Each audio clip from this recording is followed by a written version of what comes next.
Hi everyone. Hope you're all doing good. It feels like it's the first time I've streamed in an evening for a long time. I don't know if that's just me. Maybe I've had a lot of days off work where I streamed on days off, but I just feel like I haven't streamed at this time forever. I was kind of rushing to get in and get ready. But I'm here. I'm leaving the hat off today, I think. The hat is really cool, but man, does it make my head itch. Like, I do like it. In fact, I love it, but honestly, my head is so itchy with it on. Maybe I'll leave it on for like 5 minutes and then we'll see. But yeah, can I just say, very much agree with Sam. How is it Tuesday already? Kind of wild that. Yeah, I would agree. To be honest, I almost had to remind myself today that I was streaming. Maybe it was just because Sunday was like, I suppose Sunday was like literally just round the corner, wasn't it? But yeah, I remember I woke up this morning and I was like, oh, I'm playing ZA tonight. Sweet, that's great. That made my day and work better. But yeah, I hope you guys are doing all good. Gemma says, wasn't sure if this was going ahead. That's probably because I put TBC, didn't I? I put TBC because I didn't know if we'd find the starter bit on Sunday, and then I just forgot to update it with the new title. I have called this one the Tutorial Shiny. I'm being very optimistic today that we're gonna get it today. Now, before I start, I will carry on with chat as well in a minute.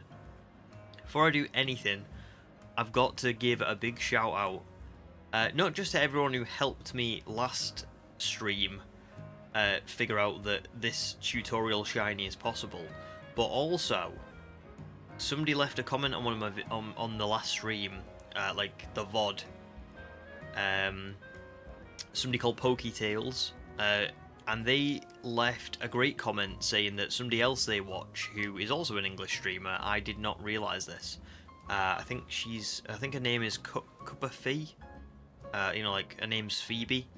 It's like cup of tea, but Phoebe.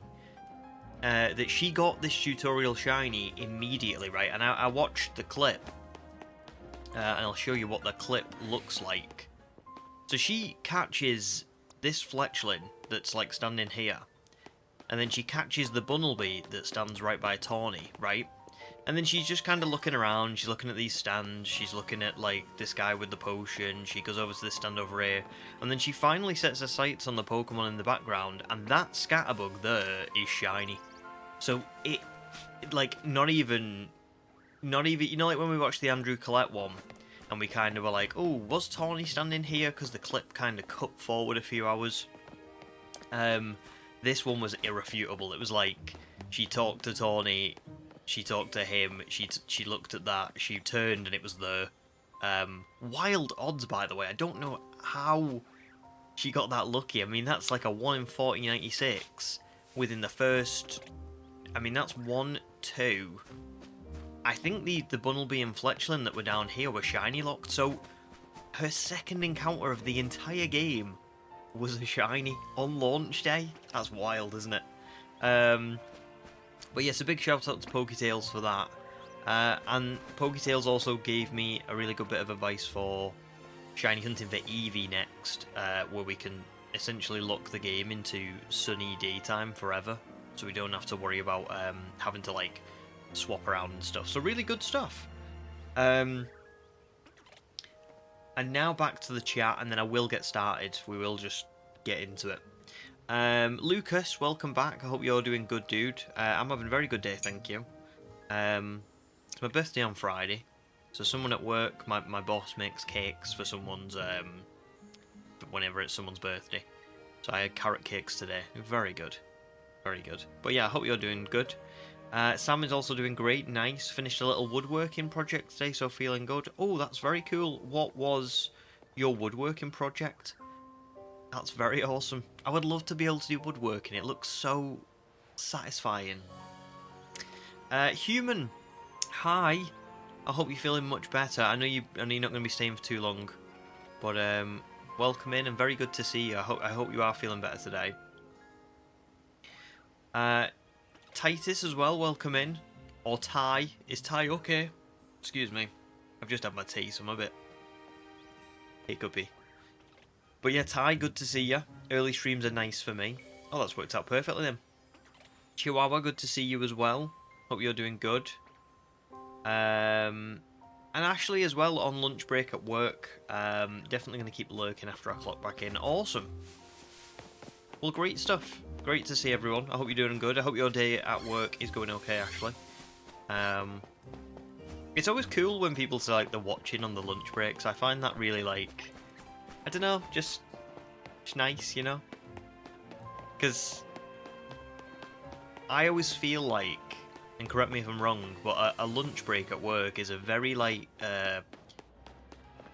you treasure them. I certainly treasure my lunch breaks. Like, it's like, oh my god, I get half an hour to get out of this building and not speak to anyone.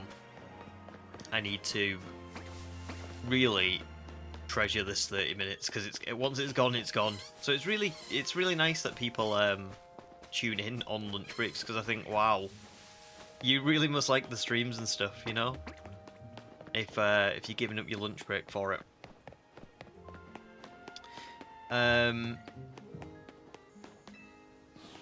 Ty says your first shiny in this game was Trubbish. Oh, that's a great shiny. Yeah, Garboda looks great in this game. So congrats. Dragon, welcome in as well. Good to see you, dude. I don't think I counted that run, did I? I'm still terrible at the counting. Sam says getting confirmation you've not wasted your time must be a relief. Yes, 100%.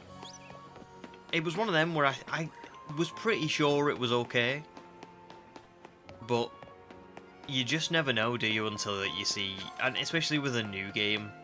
Like a lot of the older games that I've done like a lot of research and testing and stuff on them, so that when I've gone into the game I've been like, right, I am confident that this is gonna work. But with ZA, with it being new, I think sometimes there is that worry of like, is this actually possible? But it is. We're all good. No, Lucas, I'm all... Sorry, I nearly choked on my words then. No, Lucas, I'm all good, thank you. You can keep Bud. Because the thing is I wouldn't use Bud anyway. Like, this run is only for the Pokemon in this run. You know what I mean? So I'd always only use the ones that I catch here. Little Miss Mewtwo, welcome back as well. Good to see you. Hope you've had a nice day. Hope you had a nice start to your week. Human's feeling a bit better, though it has been fluctuating a bit throughout the day. I'm sorry, dude. I feel like you've really been through it the last couple of weeks, but yeah, I hope it does get better really soon. I think it's a good sign if you I mean, I know fluctuating's not great, but at least it's not like awful all day. You do kind of, you may be getting towards the end of it then. Oh, Josh, welcome in as well. Josh is finally caught alive. How are we? Thanks, dude. Well, that's really cool. Did you find the channel through videos then, I'm assuming? But yeah, I'm doing very good, thank you. Very good. Just happy to be playing ZA, you know?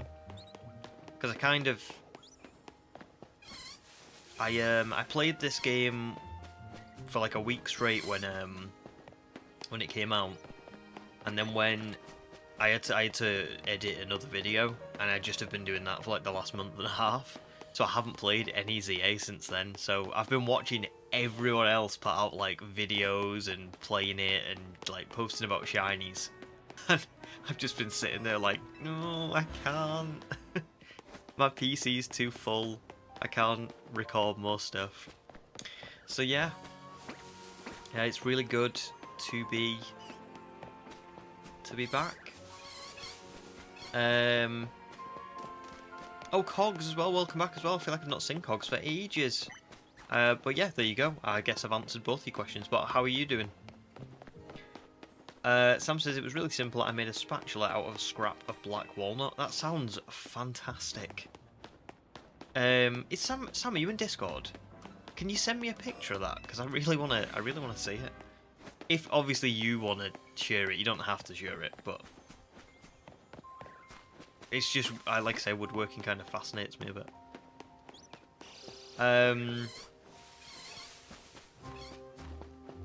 Oh, that's really lovely. Actually, wishing human will feel better soon. Oh, Bavaria. Thanks, dude. Hey, just wanted to say hi. Can't join you guys today. Oh no. That's fair. Listen, well, enjoy whatever you're doing today. But thank you very much. That's so kind. And thanks for the good luck as well, dude. Good to see you. Really good to see you. But yeah, thank you very much. How lovely.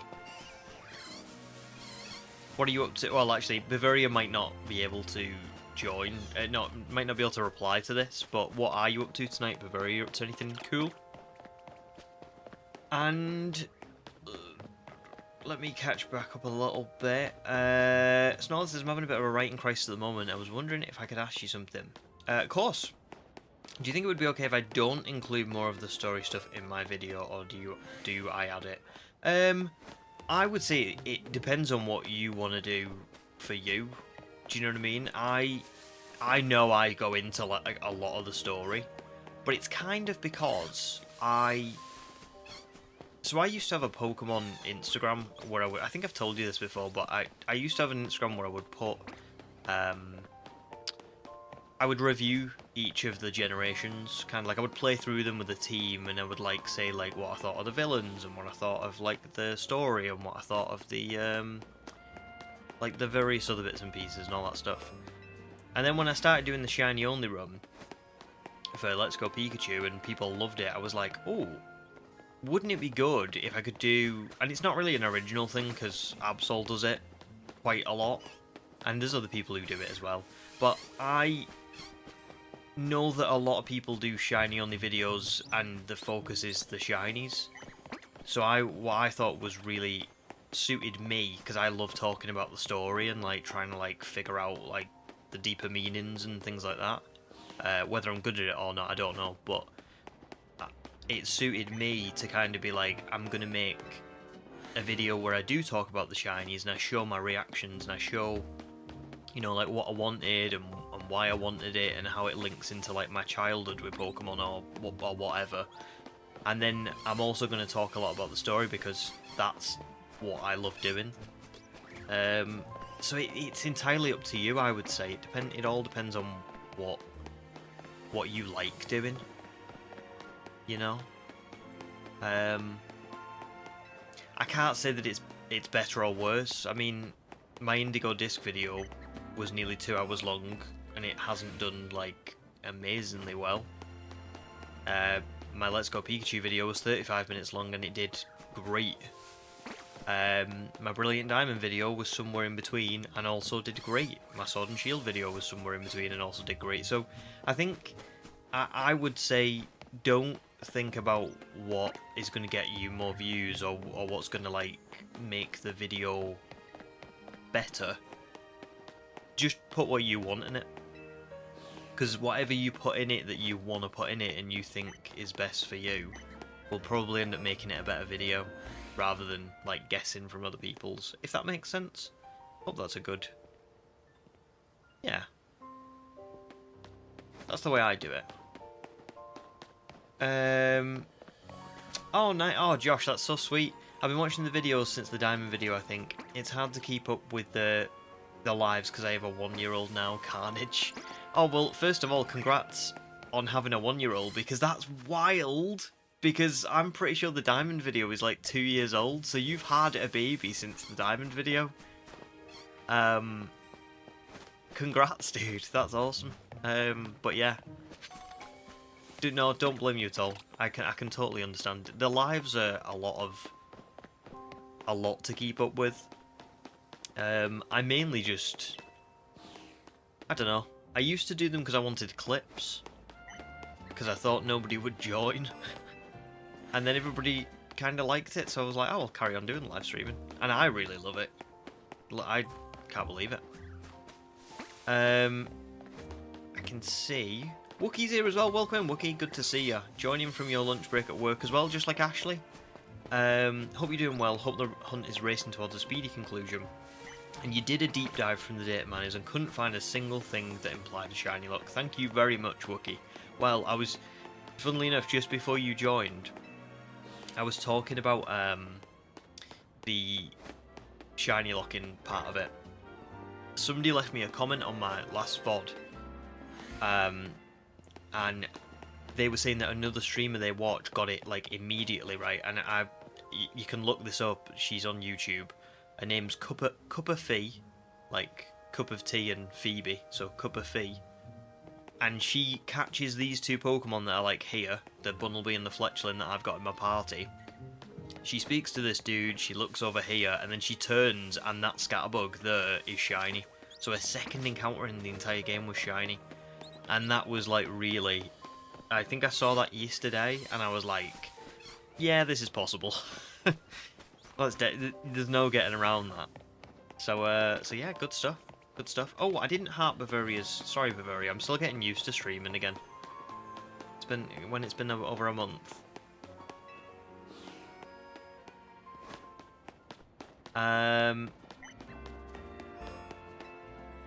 Yeah, good. You're right, Titus. I was kind of hoping I didn't get a Mareep, but I have learned since. Sam's right. It's Mareep is actually shiny locked. These two, for some reason, do not count, and that's why the counter's going up by 7 each time, because there's 1, 2, 3 over here. There's 3 over here, and then there's the Pichu in the back. But these Mareep just don't count. So yeah, it can't be Mareep, unfortunately, or fortunately. To be fair, I have also been thinking I wouldn't mind Vivian, so that's kind of helped me rationalise this one a little bit more. Because Vivian would be... I don't love Vivian shiny, because like... It would be really cool if the wings could change, but I do get why the wings don't change, because obviously, like, imagine having to get a shiny and then every form. It'd probably be a nightmare, maybe that's why. But, I don't know, I saw someone else catch a shiny of it the other day, and I thought, oh, actually, I kind of like it. So I'm gonna stick, if I get Vivian, if I get Scatterbug, I'm gonna be a bit happy.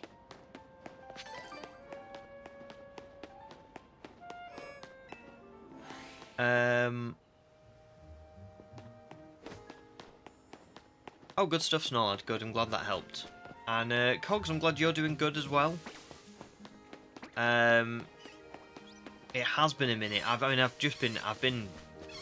offline for a while, haven't I?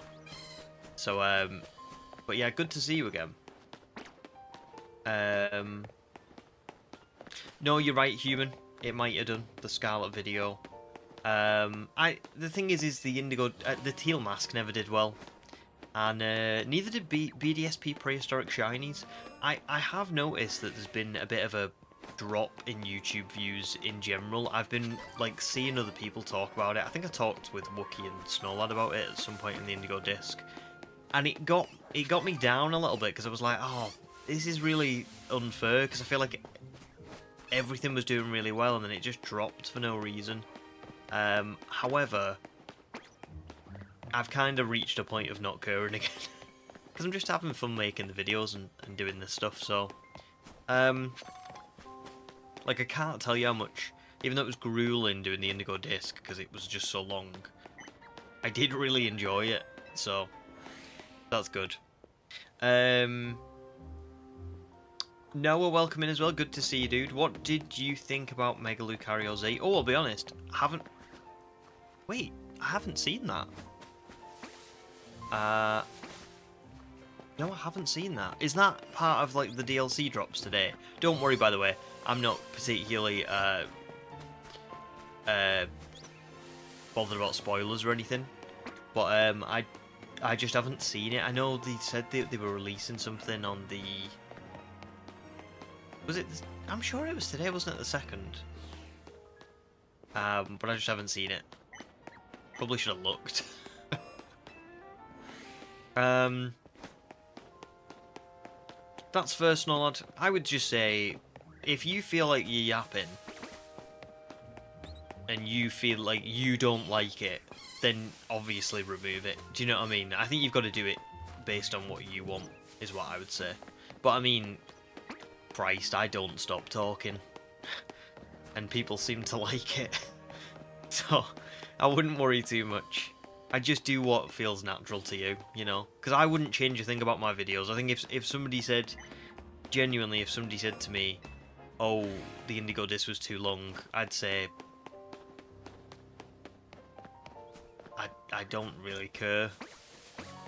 Do you know? I liked it. I think it was right to be that length, so you just gotta do what you want to do. Thanks, Ashley. That's really kind. And to be quite honest, I kind of agree. I would like the videos to blow up and do a little bit more and get a little bit better, but I would prefer the streams to stay as they are. Which is weird because new people are constantly coming in, and it's really nice to speak to new people and like have new people in. But I do, I don't ever want my like chat to get to a point where it's just too long, where I just can't speak to anyone. And yeah, I think that would probably ruin streaming a bit for me, because I'm also not good at just talking about what's going on in the game. Like, let's say the chat now, I couldn't read what you guys are saying, and I was just like sitting here talking almost to myself, because I'm not talking with you guys. The streams would be awful. They would be garbage, because I can't do it. So yeah, but that's not why I wouldn't want the streams to blow up or anything. I like talking to people. The way I look at it is, there's not many people these days that I know that actually play Pokemon. So you guys are the people I get to talk about Pokemon with. It's nice, you know. But thank you. Either way, that's very nice. Wookie says, your shiny Vivian really helped at various points as a status effect user. Ooh, Growmain, he'd put things to sleep, poison or paralyze them, and then bounce. Good shout, actually. That would be good for that, especially for the, just for the tutorial. Because the tutorial section, until I get to Emma, which I think is the point at which the game locks to daytime, but it also lets me do whatever I want. You know, we're not in this tutorial bit where Tawny keeps calling me back.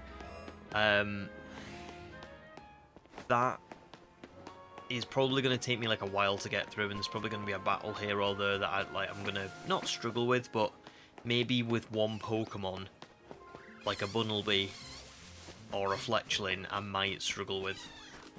So yeah, good stuff.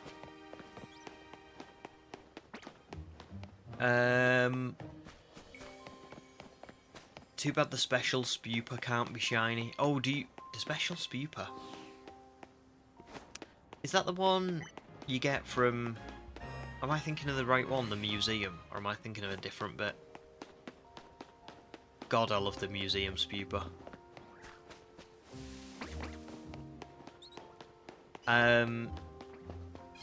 Ender Drama, welcome in, dude. Good to see you. Hope you're doing well.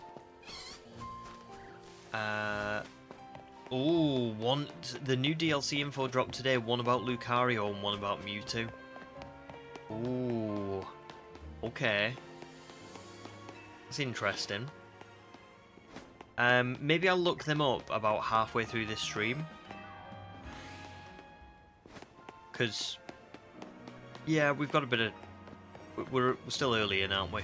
So I'll have a look at some point, but I want to try and get some encounters under my belt. I'm fairly confident that we're going to find this today, but who actually knows, you know?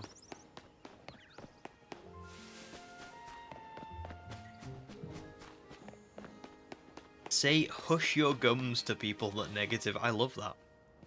Hush your gums. I think that would shock just about anyone into like, being speechless.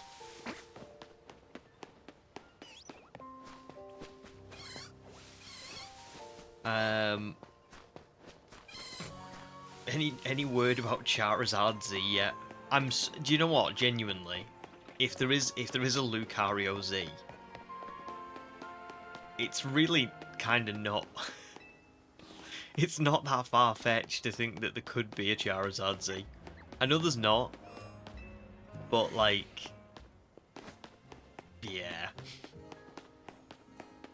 So presumably there's a Mewtwo Z as well. Which, I don't know, there's certain Mega Evolutions that like I get, and I like. You know, I'm kind of like, oh, that makes sense, and all the rest of it. And then there's some that I just look at and I go, that doesn't really make sense, that's how a Mega Evolution does it.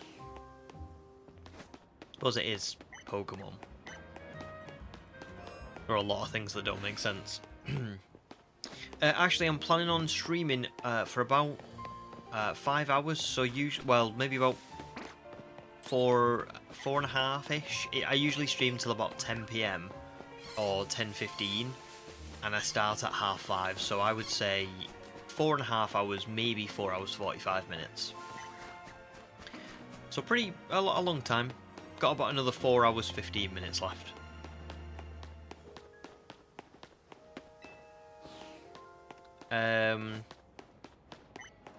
Oh, thanks guys. Yeah, I got a lot of interactions and likes and stuff on the last stream. So yeah, if anybody can keep that up, leave me a like. Leave me a like for the costume. If nothing else, I'm wearing a very itchy hat right now. I think that deserves a like. Little Miss Mewtwo, congrats, just got a shiny Ghastly. I'll throw some of my shiny vibes your way. Oh, please do. Because I don't think I've got any right now.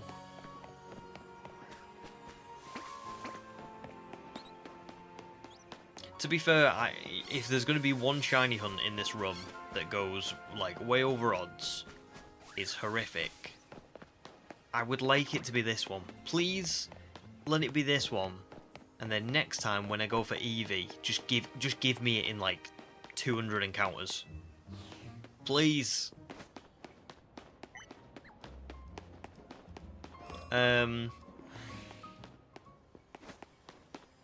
Titus is apparently Absol is getting one. If that's true, you're really happy. Absol's getting like another Mega. Jeez. They've done a lot of like dual ones for this one. Maybe there's a link. Maybe it's like because it looks like another dimension. Well, it is another dimension, isn't it? Isn't it called like Mega Dimension? But maybe that's the point. Is like almost like paradox forms, but for megas, sort of.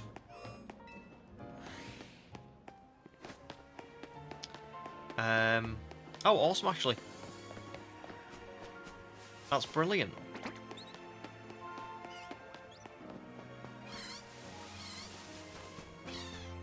Wookie says, I know what you mean, but I wouldn't go holding my breath about Eevee being an easier one than this. No. No, it won't be. It won't be. But I mean, the thing with this one is, I reckon by the time I get to 4,000 encounters, I probably can do 1,000 for Eevee. Maybe 1,200, something like that. Because the thing with this one is, not only am I having to do the, like, if I look at the map, oh god, let's say, so that's the 50 mark, isn't it, where Scatterbug spawns in. I would have to, for Eevee, I'd have to do this, 70, 50, 70, 50. So I'd be getting like 2 encounters every 10 seconds, which is 12 encounters a minute, which is Oh, it's going to test me now. 720 an hour. Is that right? Sounds right. 700... No, that can't be right. I've got that wrong. Have I? No, that sounds right in my head. No, but that's less than this, isn't it? I spent 8 hours on Sunday doing this and didn't get to full odds. So is that my brain's melting? What? How is that possible? Well, anyway, what I was going to say was this one is particularly bad because I have to go like all the way to the end where the Pichu is, and then I've got to go all the way back, haven't I, to the absolute opposite end, and then I've got to go outside. So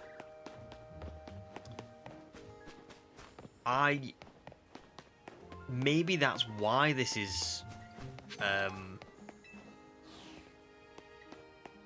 a lot slower than I'm thinking it is. Just because of the amount of running I've got to do. But yeah, I thought that as well, Wookie. 5 seconds per Eevee, that's 12 a minute, 720 an hour. So yeah, it's in theory faster than this one. But I just can't see how that's possible. My brain's not accepting that that's real. Because I'm seeing 7 here.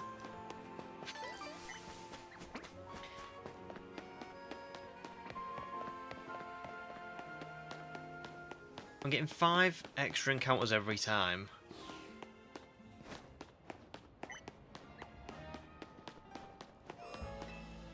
I suppose here I'm taking, that's it, isn't it? Maybe I'm getting 7 encounters, but it's taking me like 30 seconds to get all the way. No, it must be more than 30 seconds. It must be like 40 or 50 to get all the way to this end and then get all the way back. Is like a good... It must be 40 to 45 seconds or something. Just interesting, isn't it? You have these preconceived notions in your head of like what a shiny hunt's going to be like. I'm sitting here thinking, oh, this one's easy. When I get to Eevee, it's going to be terrible. And we've just worked it out and it's like, actually... no, it's not. I mean, it is only going to be one target. So that is probably going to add on some... You know, it probably will feel... I don't think it'll feel as easy as this one. Because I'm seeing so many Pokemon here that I'm probably internally feeling like this is easier than what it is. But with Eevee, it'll just be one Eevee, so I probably won't feel the same about it. But on paper... Anyway, either way... Wookie says, I've got bad news about Eevee. You got your shiny yesterday in about 8 minutes after resetting Wild Zone 19. So I may have taken the luck. God damn it. Well, first of all, congrats on your Eevee. That's wild. Right, 8 minutes for an Eevee. Jesus. And second, hopefully, because I'm not doing 19... I'm just going to be finding one on the roof. Hopefully, that won't... You won't have taken all the luck. You'll have taken all the luck for 19. So if anyone's looking for Drampa, they're out of luck.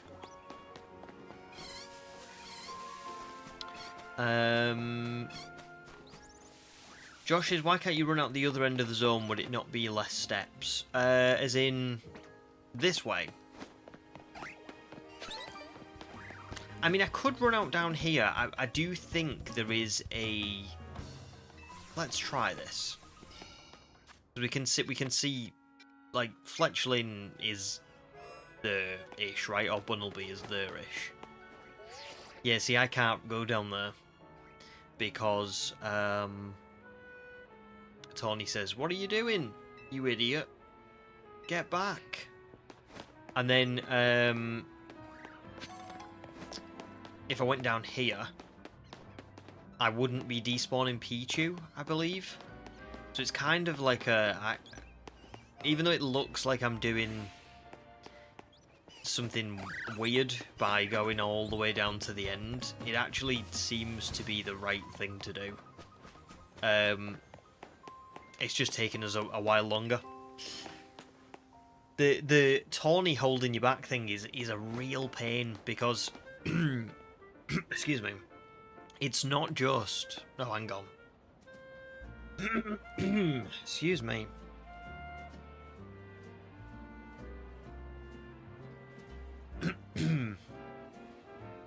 Stupid. Whenever it's winter, my voice always goes like this. Excuse me. I can still hear it. I don't know if you guys can hear it, but I'm just going to speak. I'm just going to go with it. So, the thing with Tawny holding you back is it doesn't just apply to here. It applies to everywhere. No, I'm all good, thanks. But I'll come out. I'll come see you in a sec. Just the wife. The thing with Tawny applies to everywhere. So even if I go on a rooftop, or I don't know. I maybe usually over here there'd be like a Pokemon spawning or something like that.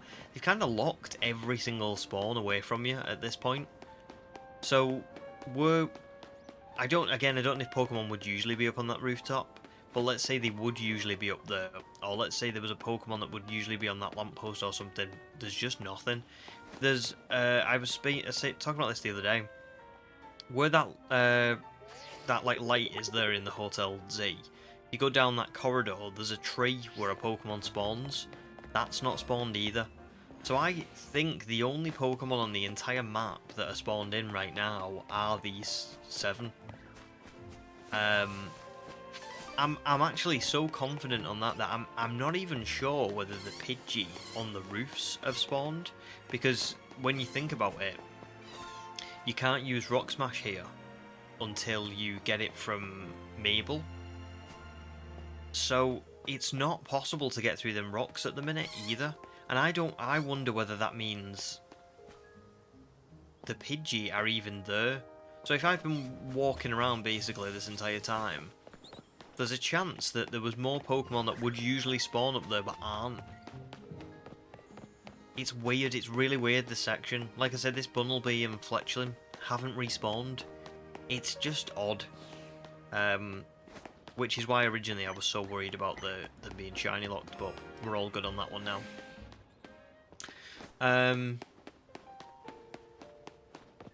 Dragon says you're currently shiny hunting for a Blipbug or a Grubbin on your shiny only run on Pokemon Sword. Very nice. You've got 2 Squirtle and 1 Caterpie so far. That is brilliant. So you're kind of going for like, is it just like a regular shiny run? That's what it sounds like. There's a lot of bug types there. I know Squirtle's not, but Caterpie's great as well. I bet Caterpie looks fantastic in Sword as a shiny. Wookie says, are you saving before shinies or just going for it without saving because that worries you about Eevee? So I have had to think about this because I know I don't usually like saving before shinies. Here's the thing. I don't like saving the game before going for shinies. However, in Arceus, when you play that game, you can quite reliably not save, I've noticed. I have played a lot of Arceus over the years, and I never saved before my shinies. That was my first shiny only run, wasn't it? If you all remember, I said I can't save, I'm not going to allow that for myself. But in Arceus, there was a pretty big difference to this game, and it was that the catching mechanics were so much freer. I could throw a Pokeball from miles away and know I would hit that Pokemon. Even though sometimes the hitboxes and stuff were off, for the most part it was very, very easy to just throw a Pokeball and it would just land and catch that Pokemon. This game's not like that, is it? Like, you can have instances where I could get like here and I could try and throw a Pokeball at that Scatterbug and it would just like go right through it. and I don't like that. I think ZA has been one of the negatives I would probably give to it is that it's been very restrictive with the way you can catch Pokemon. It's kind of forced you to catch them in a very specific way. So I think I am going to say I can save for this one because I think it's less of like a, oh, if I mess up here and I lose this shiny, that's my fault, and it's more of a, this game could cheat me out of a shiny for no reason. Like if you remember in my Legends Arceus run, whenever I like lost a Stampler, it was always my fault. I like rushed in and was too quick, or I threw a Pokeball and it didn't hit it or whatever. But I don't think that would be the case in this game. I think I would get really close to a Pokemon, I'd sneak up on it perfectly, I'd, you know, lock on and throw a Pokeball, and the Pokeball would go right through it, and the EV would just run off the roof, and I'd be like, that's not fair. That's really not fair. Like, I did everything right there. So, yeah, I think that's what I'm going to go with. I do think, when I do my Legends Arceus Dream Team quest, I'm going to say that I can't save again in Arceus. Which will be interesting, because, you know, Dream Team quest. It's going to be some really good Pokemon there that I'm not going to want to lose. However, I just don't see ZA like that. But yeah, good point, Wookie. Very good point. Sorry, I went on for ages then, but very good point. Because I originally I did think about that, and then I thought, but I want to go for like that Froakie as well, and it's just not. I think it's not fair if the game just completely screws me over after hours and hours and hours upon shiny hunting. So yeah. Oh, Ham. Welcome in, dude. Good to see you. How are you doing? Hope you're doing good today. Titus wants to try and beat this game with only ice types. Very good idea. I like that. I feel like ice types are probably pretty good in this game, actually. And there's quite a few places to get them as well. It's quite a few ice types, you know what I mean? You've got Aurorus, Glalie, Frostlass has got a new Mega, Abomasnow, Vanillux. Vanillux is great in this one. So yeah, good stuff. Sam would love for there to be a new game plus mode or something. We said during Dynamax Adventures that an experienced player mode would be good. Talking about Gold Silver's Mum's Force tutorial. 100%. I would love... It's a shame, isn't it? Because on one hand, I know Pokemon can give you a lot of, like, freedom to create it, to make the game more difficult for yourself. But I do think that there was that challenge mode they had in like Black 2, White 2, I think, or Black and White, one of them, was great. Stuff like that should absolutely make a return. I don't think it ever will, but I would like to see it return. 100% Wookiee, yeah. Not consistent with hitting, and you have no longer range option. That is a bit of a shame. I think maybe it was a little bit easy to take advantage of it in Arceus, and maybe that's why they removed it. But it's all good. Oh no, Ham's sort of in the same boat as Human. Oh well, I hope you both feel better soon. That's not good.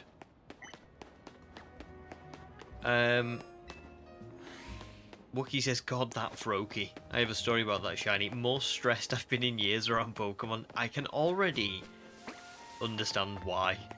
Even though I've not seen the story yet, I can already understand how stressful that Froakie must be. Let's read it. Reset Zone 5, saw the shiny Froakie, walk into the zone, keep getting smacked by Phalanx, and I take care of them carefully so I can focus on the Froakie. Save, go closer. He runs, so I reset. When I reload the save, I start out not crouching, so he immediately... Oh my god. I see the problem. So you almost like soft locked yourself out of a shiny. That's mad. I almost kind of thought that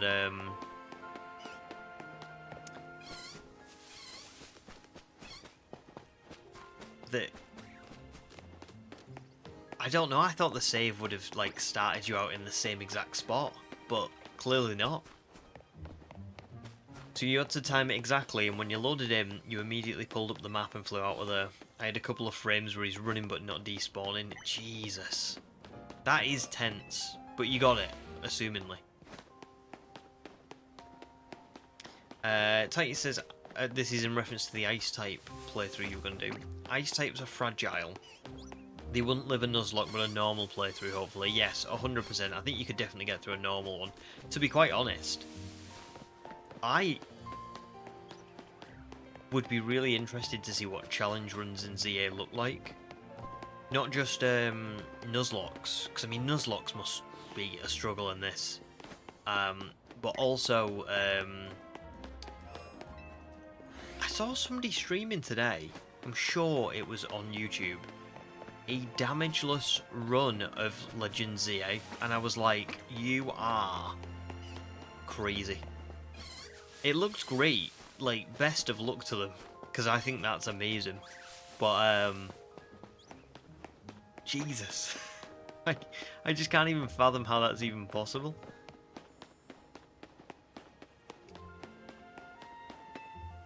Wookie says you managed to get out of the wild zone, came back and took a few tries to eventually get him in a dive ball. Very nice.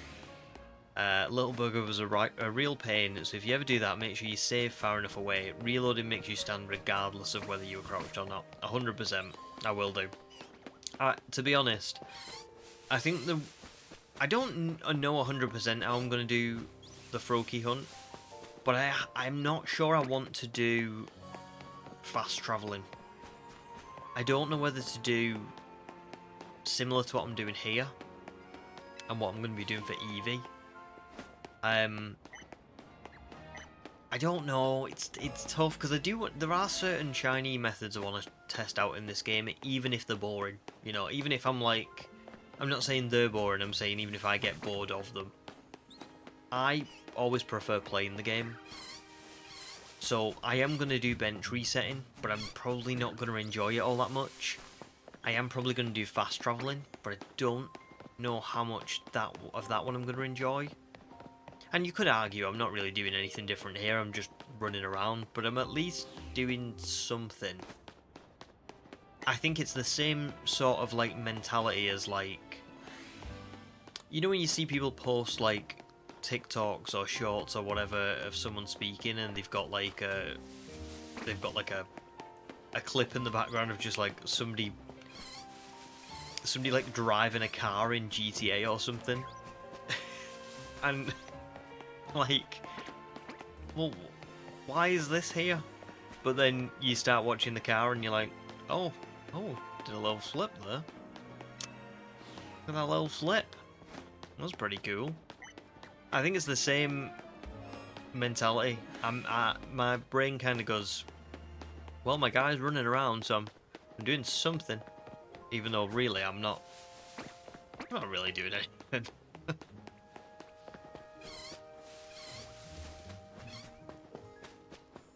I also hate like you know when it like snaps on. So like say like I was stood at this gate and I had to like see what I mean. It's snapping from like one to the other. I hate that, like, you know, trying to like lock on to where you need to fly to. That kind of it just bugs me.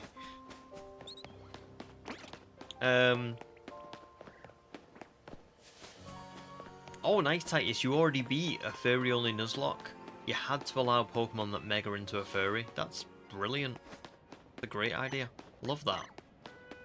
Who did you end up going with? Like, who was your, like, main Mega? You've got a few, haven't you? Gardevoir. I think Gardevoir's still furry when it Megas. What else is there? Gardevoir Mawile, I think, is still furry when it Megas. Fable. Dragon's doing a shiny only run, but you can only catch one type per route, and the first shiny I get is the only type I can catch. Ah, clever! So your first shiny then must have been Caterpie. So that's why you're going for Grubbin or Blipbug. Cool. It's a good idea. Wookie says, makes sense. I did the fly method for Zone 5 and 16 with the goal of getting a shiny Venipede and was blessed with a Froakie. Oh, very cool. Very cool. Yeah, actually, I've seen the method for Zone 5. It's pretty cool, isn't it? You just kind of go. You just keep fast traveling to 5 over and over again, but you face in that direction, and then just once every 10 minutes you turn around and you're like, oh my god, there's a Froakie there. That's pretty cool.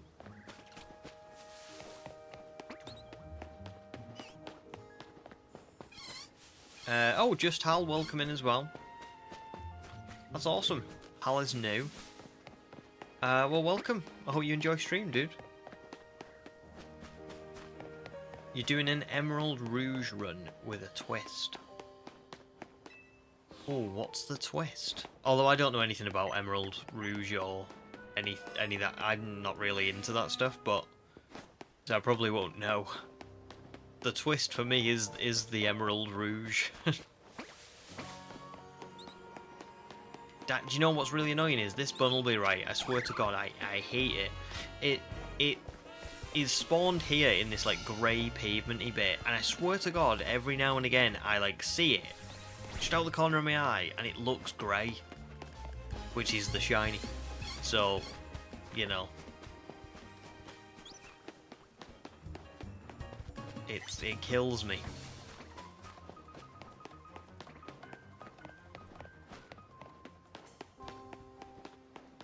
Oh, nice Wookie. For your Shelfer, Holucha and Scrafty, you were just running in and out of 20. And for your Shelfer, Excadrill and Absol, they were just completely random encounters. Absol was before I even had the charm. Very nice. Absol's great. It was such a great one to get.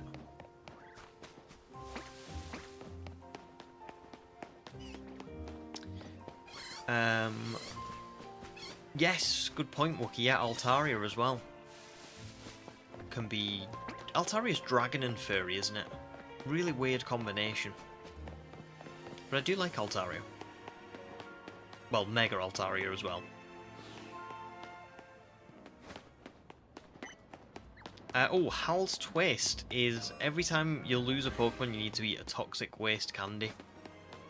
Oh god, I remember Toxic Wastes. Did you see the face that I just pulled? It was the face of someone who's like, I can taste it now. Oh.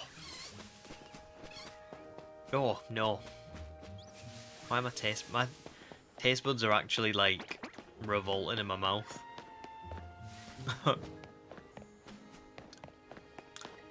No.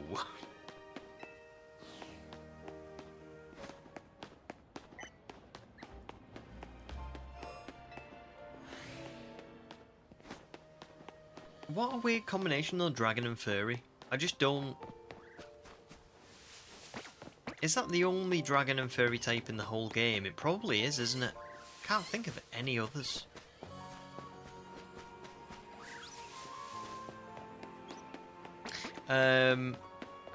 Of course you like Absol. Your name is Matt, and you know who else is named Matt? Absol Blogs. Coincidence? I think not. True. True.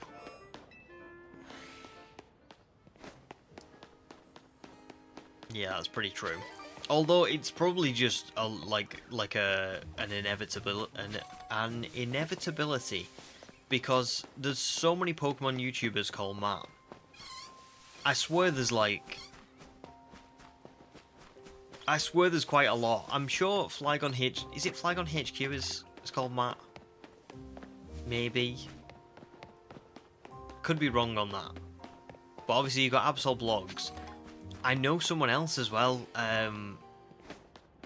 There's just quite a few. I've seen more than 3 or 4, I think. I just can't remember them now.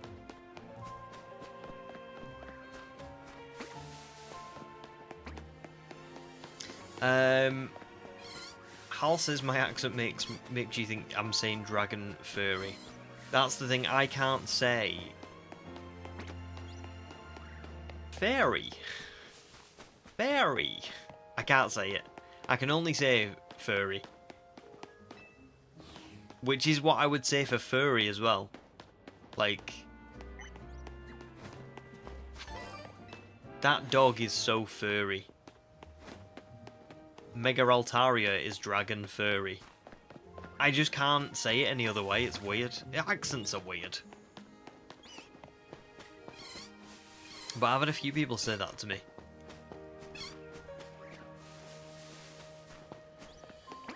You've caught a Shinx, what should you call it?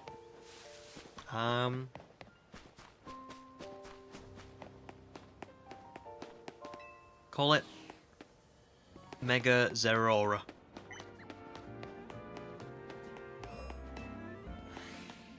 Ready for it when it evolves into Luxray.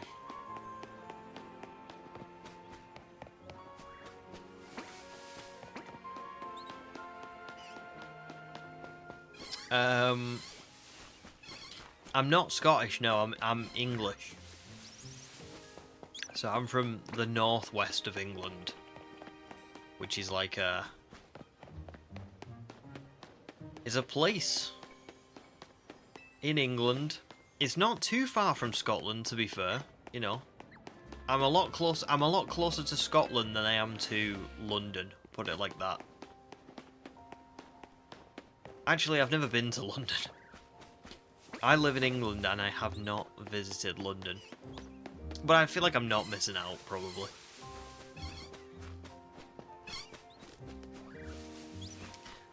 And somehow we're talking about dragon furries. Yes. Thanks to my voice. Human says, it's in his contract, no furries, only furries. Also, Zygarde steals his kneecaps. Kneecaps are gone. I'm 31 on Friday, my kneecaps are long gone. But it wasn't Zygarde who stole those, it was, what's the death equivalent of Pokemon? The Grim Reaper. Do we have one of those? Poundstone? Yveltal, oh my god, yeah, probably Yveltal. Or Giratina.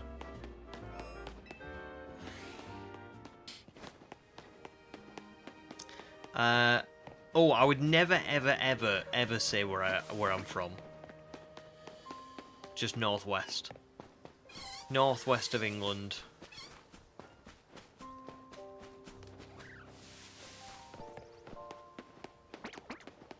But I feel like northwest is still pretty. That's still narrowed down quite a lot. Oh, alternatively, Marshadow, perhaps, if you want a spice pick. Oh, spice pick, I like that. Spice. What's this? Is a spice pick like a? Is it kind of like a hot take, but like a hot pick? Either way, I like it.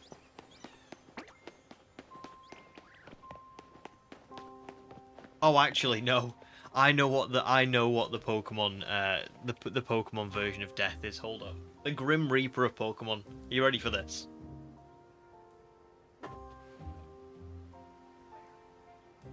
Would anybody like to take a guess what I'm about to show you? Some of you will know. Some of you will know. I think humans figured it out. But,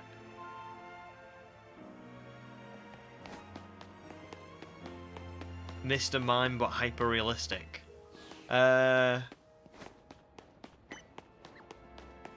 maybe.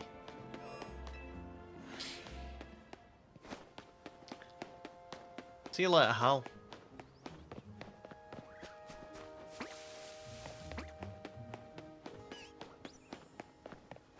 It is not quite Mr. Mime, but hyper-realistic, but it is along those lines. It is.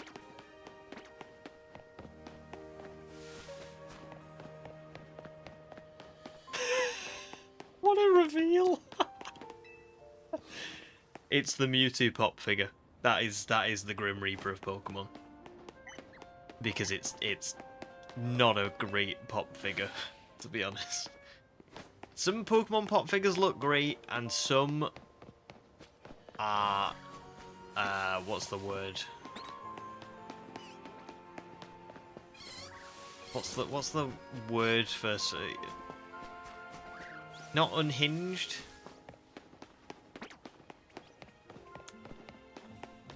I don't know, but it's bad. It's not the flocked one. No, it's just a regular one. I think I got this years ago. Cursed. Oh, thanks, Wookie. That was exactly the word I was going for. Yeah, I got this years ago. And it just... The Mewtwo one just doesn't quite look right. There's something off with it. I've got a Lapras one. I've got a Wooloo. And I've got a Lucario. And all of those look great. But Mewtwo, there's just something weird about it. I saw quite a few recently, actually. There's a Mew one, Blaziken, Umbreon. I mean, there's loads. There's loads, isn't there? But like, I don't know. You don't always see them in shops. You know, it's more like you have to order them online. But I've seen quite a few recently.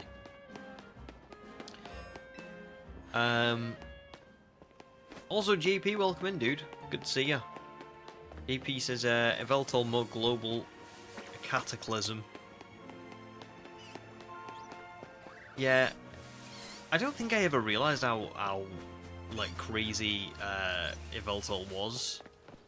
But I'm sure I've seen clips of it from the movies and stuff, and it's just nightmare fuel. Oh, nice, Sam. You got a Charizard pop on your desk at work. I think he's great. Awesome. Have you got like the... is it like a regular sized one? Is it like this Mewtwo? Because I have seen a jumbo version of the Charizard. Which I imagine would be crazy on a desk at work. Oh, I've got the Suicune as well. I forgot about that one. That's a giant one. I'm really disappointed in myself. I did see the Raikou recently, and Raikou's my favourite, but I didn't really think it through when I bought that Suicune because it's huge. And I looked at the Raikou and I was like, I don't know where I'm going to put this. And then if I get this, that means when I see Entei someday, I've got to get Entei as well. And I ended up just kind of leaving it and thinking, I'll just stick with Suicune. You know, it's one. But I still regret it a little bit. It's the eyes on Mewtwo. Yeah, I think it is as well. I think it is. As it often is with pop figures. It's odd because pop figures are great. But I think they've made a bit of a... I don't know. I suppose it gives them a unique feeling. But I think the trouble for me is like... I don't know, maybe they wouldn't get licensed though if they had normal eyes. Maybe it's the art style that kind of makes people think, oh yeah, we'll let pop figures do our brand or whatever. If they looked realistic, maybe they'd say, well, they're not really different enough to our own product, so we're not going to let you do that. But yeah. Because, honestly, the Suicune pop figure that I've got it's huge, it looks amazing, it's just the eyes. I mean, Suicune's alright, the eyes don't bother me too much, but it would be good if they were just completely, you know, completely good.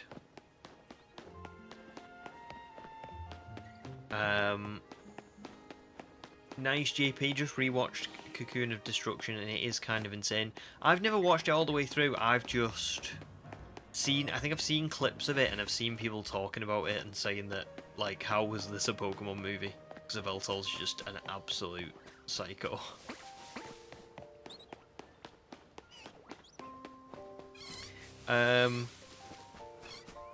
Nice, I'm just a regular. You'd love a Jumbo. You have the giant Pikachu in the workshop to go with the Mega Groot. Oh, very cool. Nice. The Jumbos are great. They're just, it's like you say, it's like, where do I put these? Seen like, I've seen some like really massive pops. But like the Suicune I've got is quite big, but I've seen like giant like a giant like Boba Fett one and stuff. And I'm talking not just like as big as the Charizard or as big as the Suicune. I'm talking like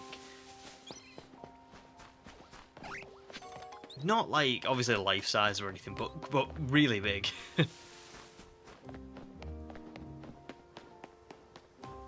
Can I put googly eyes on Mewtwo? You think it would improve him greatly? I can certainly try to, yeah.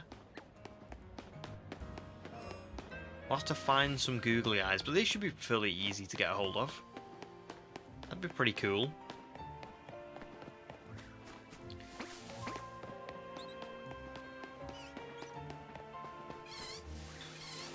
Only an hour in today, but I am starting to think, oh, is it going to be today? We're coming up on full odds. We've got like just shy of 200 encounters, haven't we? 190 to go.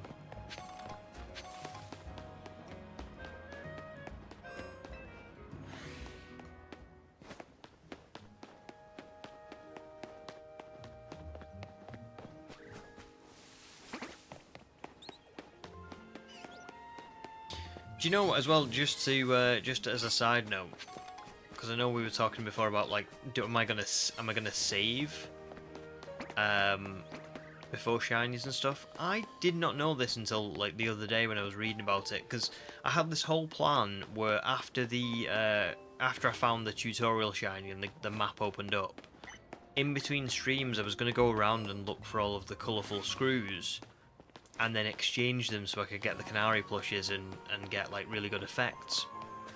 You know, so that the Pokemon would be way more likely to catch and I would be way less likely to black out and things like that.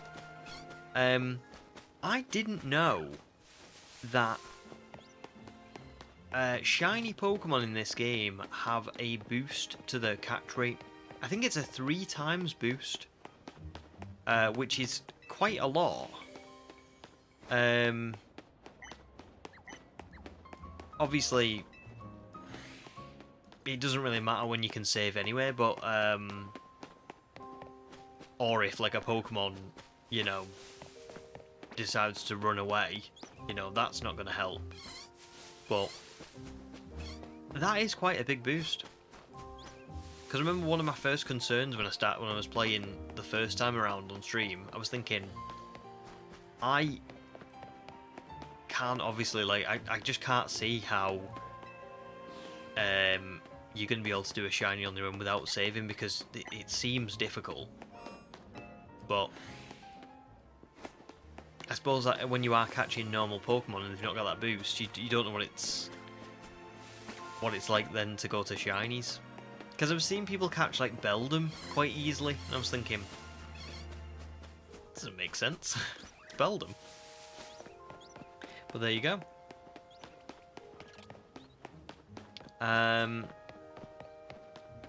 Oh, Sam says the Groot is an 18-inch one. I'm not sure how big the regular large ones are. Maybe 12 inches. Maybe that's what the Boba Fett one's like as well. I just remember it's like it's crazy. Crazy. But yeah, 18-inch Groot, that's virtually like a life... Well, no, it's probably bigger than a life-size baby Groot, but that's very cool. Human says, you are an hour in and still wearing your hat, so perhaps it is the source of any suffering. Oh. Oh, but it's not itching now. Can't do this. Can't take the hat off now.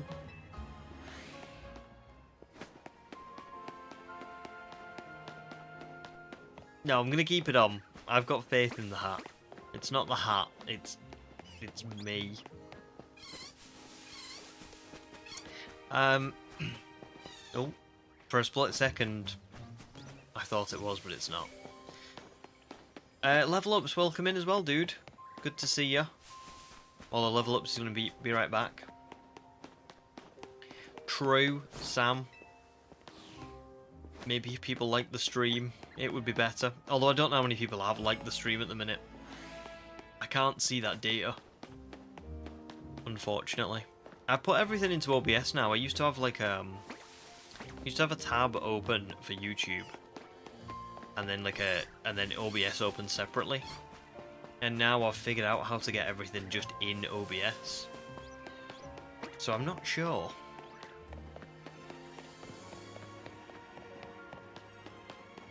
Oh, Jake, welcome in as well. Good to see you, dude. Doing very well, thank you. Very well, other than the fact that I haven't found the shiny yet. But yeah, very good. Hope you're doing well too. Wookiee's tempted to shiny hunt Beldum, not for the shiny, but so it actually catches. Beldum is rough, isn't it? Like, just in any game, but... Christ. Yeah. Kyle, welcome in, dude. Join the live stream to hear about Boba Fett and his inches. 10 out of 10. Brilliant. Oh, that's good timing. That is good. Hope you're doing good, dude.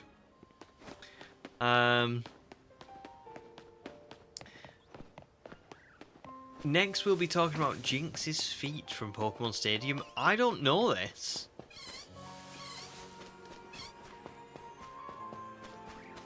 I don't know about this. What's this?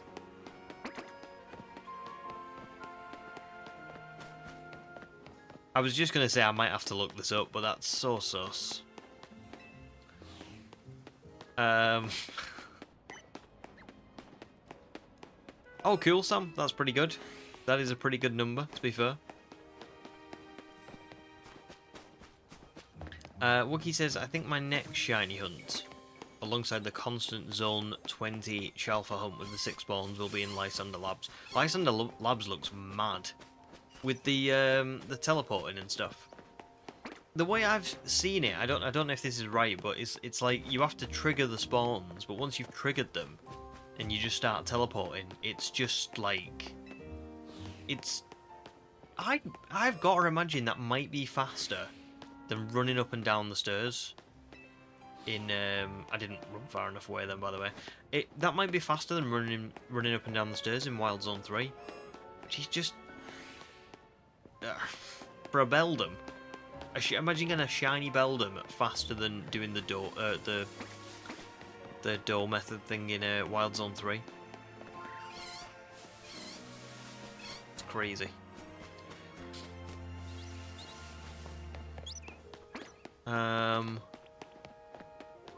I did hear about that, Sam. Maybe. Oh, good, Jake. Doing good yourself. Lost track of time after work and forgot I was streaming. Oh, don't worry, dude. Don't worry. Not missed anything anyway. Not found the shiny. But I hope you've had a good day at work. And welcome in.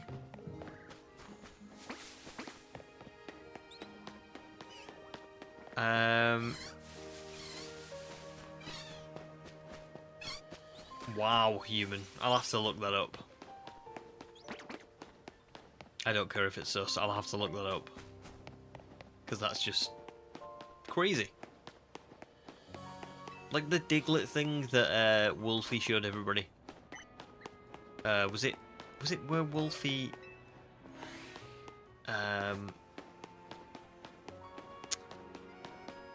did he get it to use Mimic on like a Sunsteel Strike or something?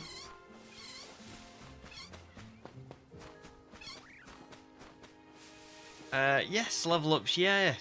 Old name, well, almost old name back, but definitely same picture and stuff as well. Yeah, there you go.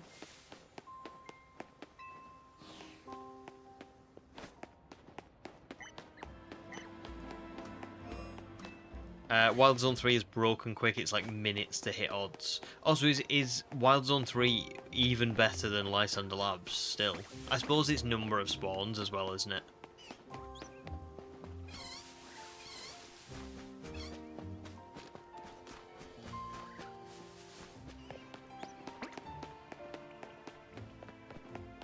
Oh, nice, Cheat. Got super lucky in the labs. Got a shiny Alpha Matang in 45 minutes.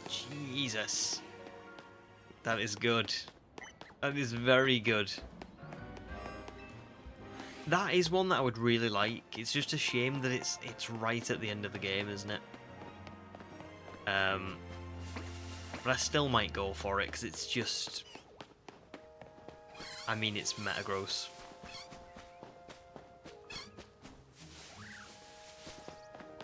True, human, true. Although, Wookie, well done for putting in the work. It is safe. Jeff, good afternoon, dude. Hope you're doing good. You had a good day so far?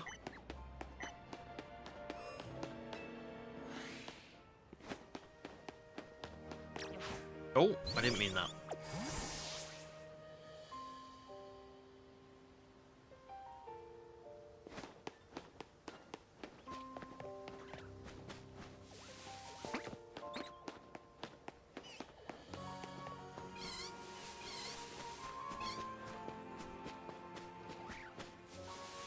Jake's got a love-hate relationship with Zone 20. Yeah, I can probably see why, to be fair. 20 looks really fun. Like, looks crazy fun. But I can just picture it being one of them zones where, you know, you say to yourself, right, you could have any of the 6 starter Pokemon here. And you could also have a choice at 2 alphas from, like, you know, any of the Pokemon, like any of these amazingly cool Pokemon. So I've got a good chance at getting a good shiny here, and then you'd just walk in and it'd be like, oh, there's my 4th shiny Dragalge. Or like you'd finally get an alpha and it'd be like one that you didn't, you know, one that you didn't want.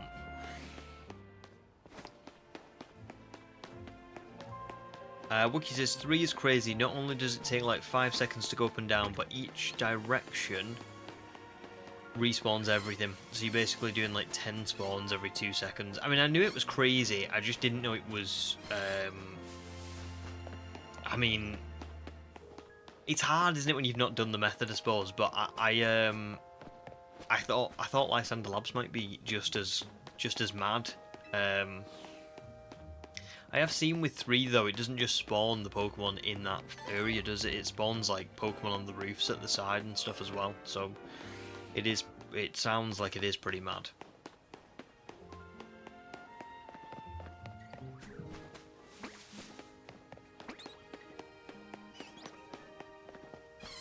Nice, Jeff. Good stuff. Hope you've had a good day, dude.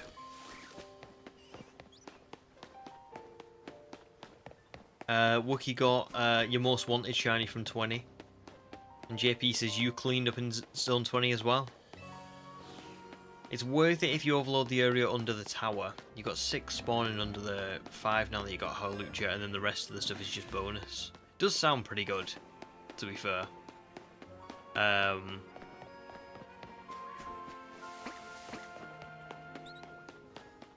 Yeah, I mean, it's probably one of your better chances, isn't it, at getting something insane.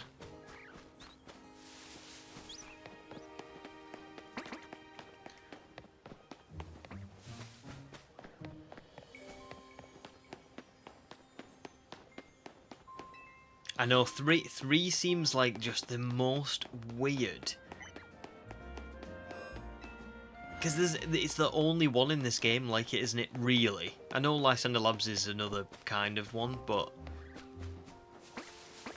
I don't know. I agree with you. 3 is so ridiculous that it does make you kind of go... somebody must have playtested this and gone, yeah, that's okay. Because realistically speaking, that, if we just go to where 3 is, that tower has one fletchling on the top of it. There's no need for that tower. They could have just literally just closed the door off and said, you don't get to go upstairs. And nobody would have cared. Nobody would have known. So, I agree with you, it does seem like someone must have playtested that and gone, shall we leave this in? Yeah, yeah, this is great. We've got to leave this in.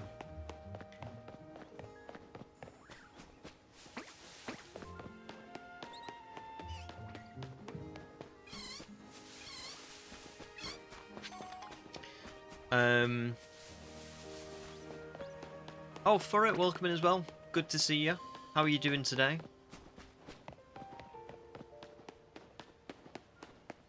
Level Ups is getting you that cute sheep Pokemon, the one that is in Gen 8. What's it called? It is Wooloo. I love Wooloo. I've got a pop figure behind me of Wooloo. You just can't see it, unfortunately.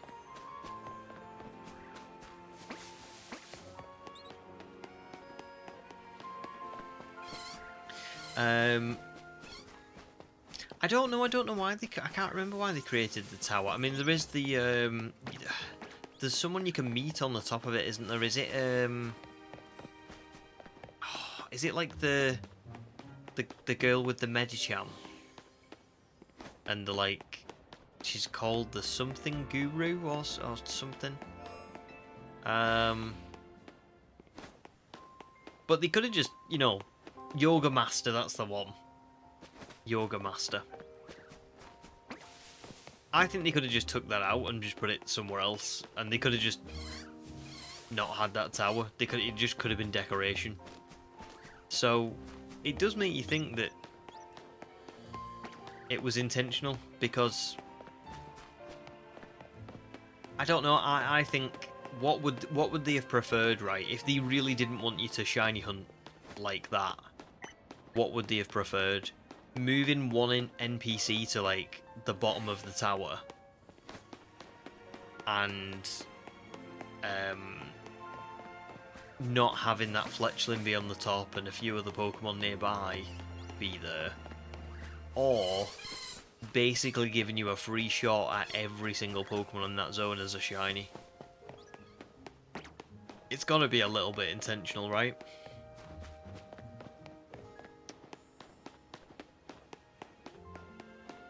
Oh, I know. The Pikachu are just out of the way, aren't they? You're right, Jake. You're right. Titus is spot on. Yeah, you can see some rooftop Pokemon in that area with the fletchling. Yeah, I'm pretty sure you can. But even then, like, nobody would have. If you just weren't given access to that rooftop, you wouldn't know about it, right? So you wouldn't question it. So they could have just took it out. Nice for it, doing alright. You decided to play some Mario Kart earlier and got first every time. Brilliant. I love Mario Kart. I just don't really play it much anymore. I loved Mario Kart Wii the most, you know? That was my jam.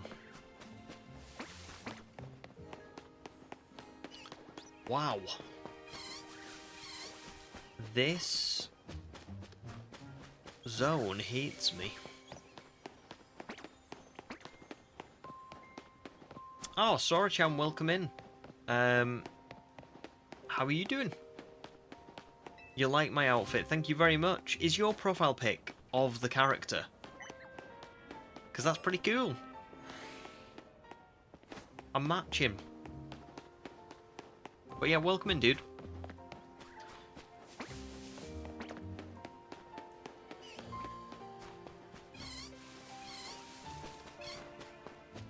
Oh, nice for it. You played Mario Kart 7 for the DS. 3DS even. I'm trying to think, did I play... I think my first experience with Mario Kart was the Wii. And I haven't really... I have played a bit of the Switch versions, but I just... They're just not as good. They're okay. They are okay. But I think a part of that is probably me getting older, because I used to play Mario Kart with like my siblings and stuff at home on the Wii, and that was just so fun.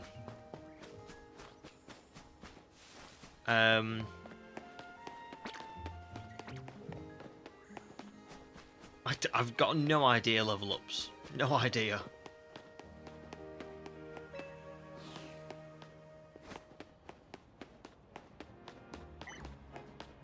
That's fair, Sorocham. To be honest, I really liked the female character's design. That when I did my first playthrough, I played as the female, and I thought it was pretty good. I think they're both very good, very strong. I mean, Scarlet and Violet's character designs made a lot of sense, but I can't say that I loved them. You know, the big hats weren't really my cup of tea. But the Legends ZA ones look great. So great.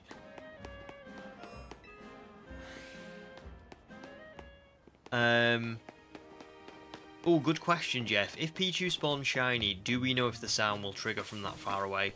I'm almost dead... No, I am dead certain that it won't sparkle from that far away. However, I have had a little look at Pichu's shiny on Cerebi.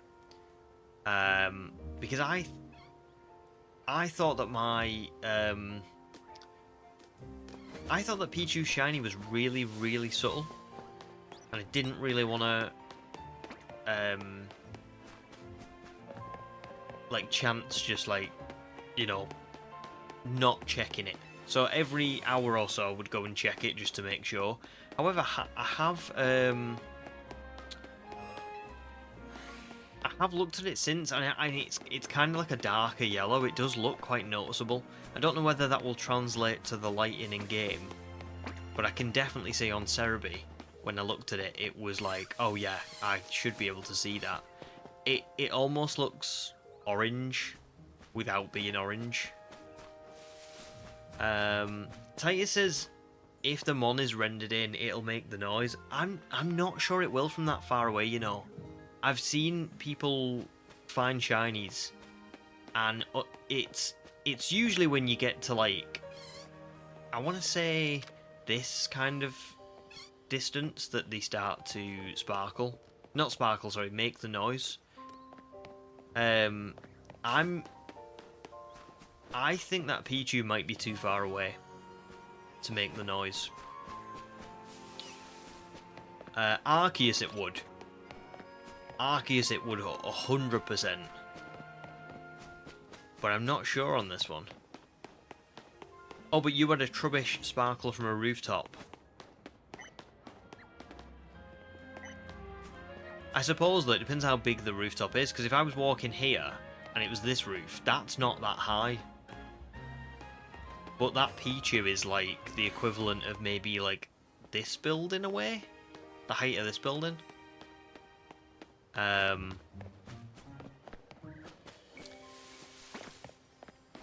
So I don't know, but I just, from, all I'm saying is, from my experience, I don't think I've ever seen something that far away sparkle in all the clips that I've watched. Like, I've seen people get this close to that Bunnelby and it not be shiny. And then I've seen them get to, like, here and it is shiny. Like, it's not sparkles. I keep getting the words wrong. It makes the noise, is what I'm saying. But there you go, Wookie says, worth remembering that vertical and horizontal distance have different cutoffs in this game. That Pichu is further away than anything I've ever seen sparkle. Yeah, that, it does look too far for me. I mean, I haven't obviously found a shiny yet. No, I have. I found one. I found a few actually offline. And I've seen like a Ralts that was shiny. In fact, I can show you this right now actually. Give me 2 seconds. It's here somewhere.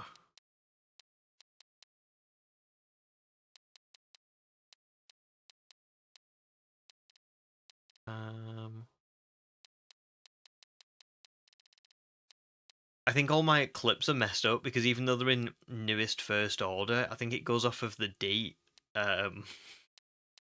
Is it this one?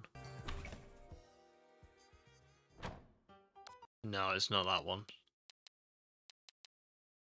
Is it this one? I think it might be this one. See, look at that Ralts there. Can you see it in the background next to the green? It's shiny. It's still shiny. Look how close I have to get to this Ralts.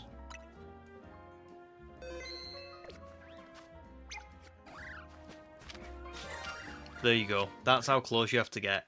That Pichu, I think is way too far away. That Ralts, funnily enough, just as like a heads up. So I was doing some testing for ZA after I finished editing the Indigo Disc video, and I was trying to see like what that Ralts would be like to shiny hunt. And I thought I'll just go back a few times. I'll see like how many encounters I can get, and I found it in 3 encounters. Like, literally 3. So I got the best luck probably I'll ever get in this game before I started the challenge. That was good. Good stuff. But there you go. You've seen the evidence, sort of.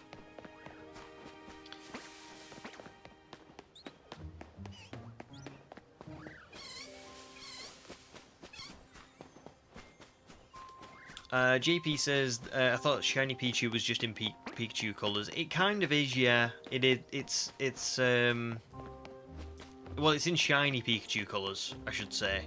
I think, anyway. I looked on Cerebi and I was like, oh, I'll notice that. Because it is quite distinct. I don't know if Pichu Shiny has changed, because Slowpoke has changed in this game. It's like actually purple kind of colour now. So maybe Pichu has as well. I'm not 100% on that, but I'm hoping that I will see it. The good thing is it won't despawn. So either way, even if I don't notice it right away, I will notice it.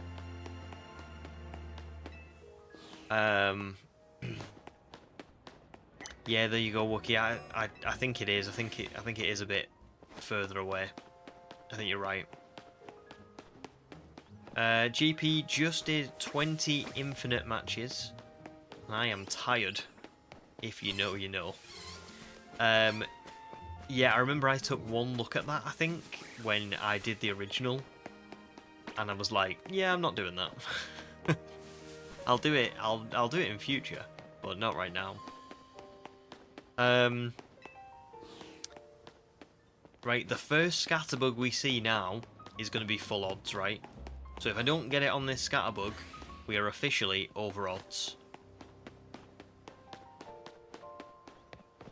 We're over odds, guys. We're over odds. First shiny hunt of the run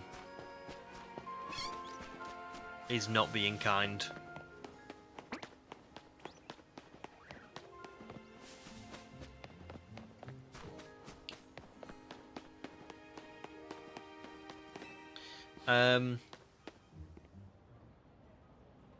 Oh yeah, good point actually, Wookie as well. Yeah, congrats JP on unlocking and completing the last side quest.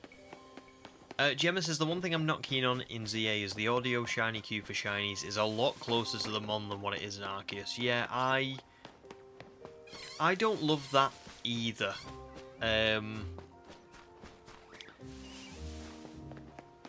I don't know. Maybe these are things that have been playtested. Maybe people maybe they tried it at the Legends Arceus distance and they kind of found that people were just because one thing I will say is, let's say you're running through a crowded sort of street like this. You know, you've got buildings all around you. There's Pokemon spawning on the roof. There's Pokemon spawning on the ground. There's Pokemon in the alleyways. There's Pokemon underneath the ground and all things like that.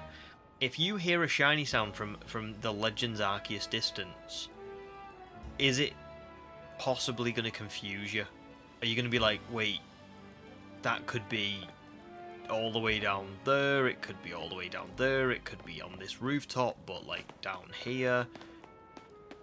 Maybe it was play tested and they kind of said, yeah, that's too much. I don't know. I don't know, but it seems very intentional that the shiny sound is close, doesn't it? So, so yeah.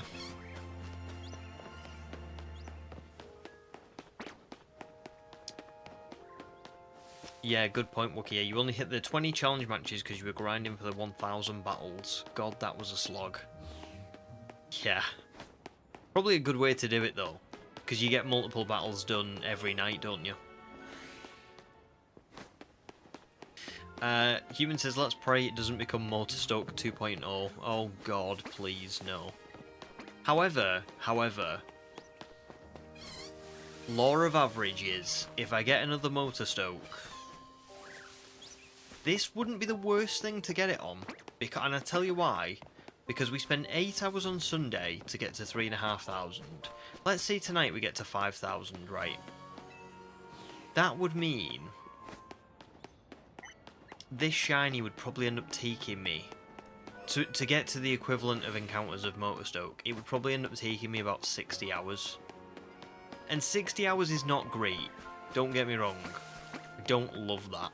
However, it's not terrible. Motorstoke was was 135 hours, I think, in total. It's just crazy. So, I think I could do 60.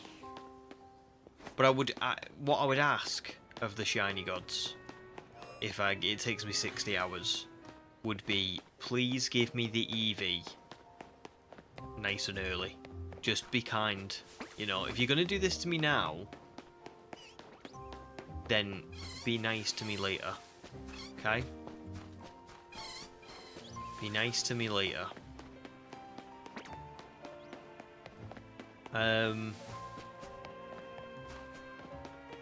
Jeff says, I don't think the appearance of the Pokemon in this game gets enough credit. You really notice with the colouring, like with the Vanillite line. I would very much agree. It's funny actually because I'm pretty sure that every Pokemon in this game is using the Scarlet and Violet models. But I think they look really good. I mean, don't get me wrong, the Scarlet and Violet models didn't look bad. And I think probably the performance of that game and stuff was maybe why they looked a little bit a certain way. But they do look like they're almost in like a different style, even though the appearance is the same. But I think they're really good. Would totally agree. Would agree that Garchomp needs a new shiny as well. It makes me so sad that Garchomp has the shiny that it has. I think anything would be better. I don't mind subtle shinies. Like, I quite like Glaceon as an example. But there's subtle and then there's just like washed out. And I think Garchomp is just washed out. Oh, sorry Ashley, that was the longest meeting of your life. So glad to be back in stream. Very, very nice that you're glad to be back in stream at least. I'm sorry you had a long, awful meeting. I hate meetings. They're always so pointless. And just don't like them. Maybe they're not always pointless, but they're always pointless where I work. Congrats, Hal, and welcome back. Played Beat Saber and completed one of the hardest tracks of the game. Pretty cool. Titus says this game actually made you love the Chespin line and not just for the shiny. Pretty cool. I like that. I mean, to be honest, I changed my mind on Chespin and Quilladin and Chestnut a while ago.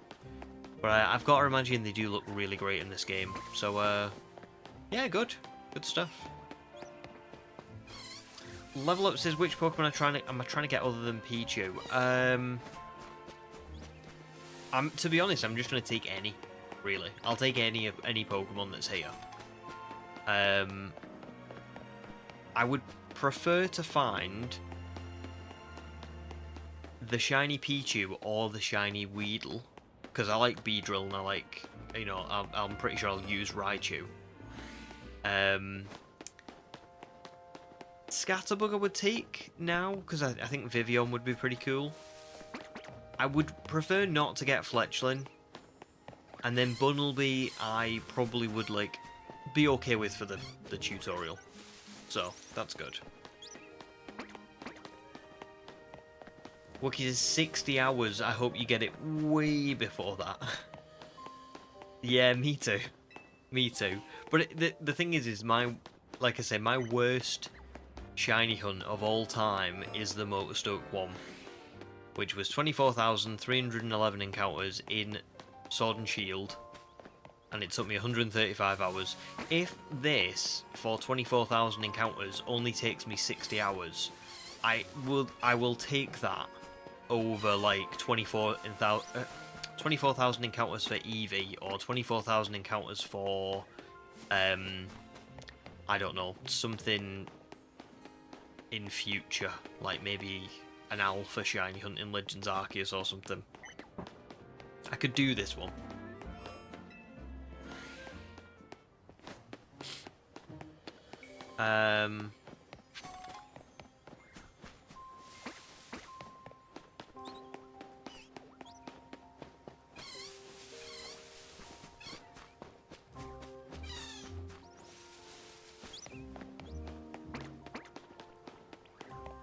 Yeah, I get that, Gemma, I suppose.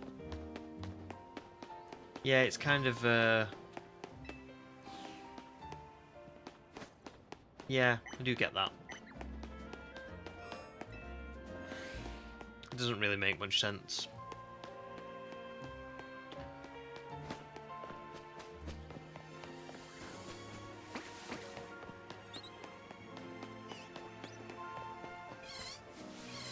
Wookie also says, I think Pokemon games all struggle with providing real choices, and I agree that this one annoyed me. They could have just had Tawny go ahead with it without any of that dialogue. Yeah, I think, I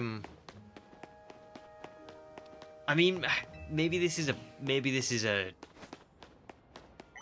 unfair of me to say, but I wasn't too happy, was I, about the, just on the topic of the real choices, I wasn't too happy with the wish. You know, like, you can wish for whatever you want, and then you get to it and you go, oh, I'd quite like this, and they go, nah, we can't really do that. And you go, okay, can I do this instead? No. No. Look at number 3. Look at option number 3, maybe. Maybe we can do that one. I'd really prefer one of the first two. No, just say option number 3. Okay.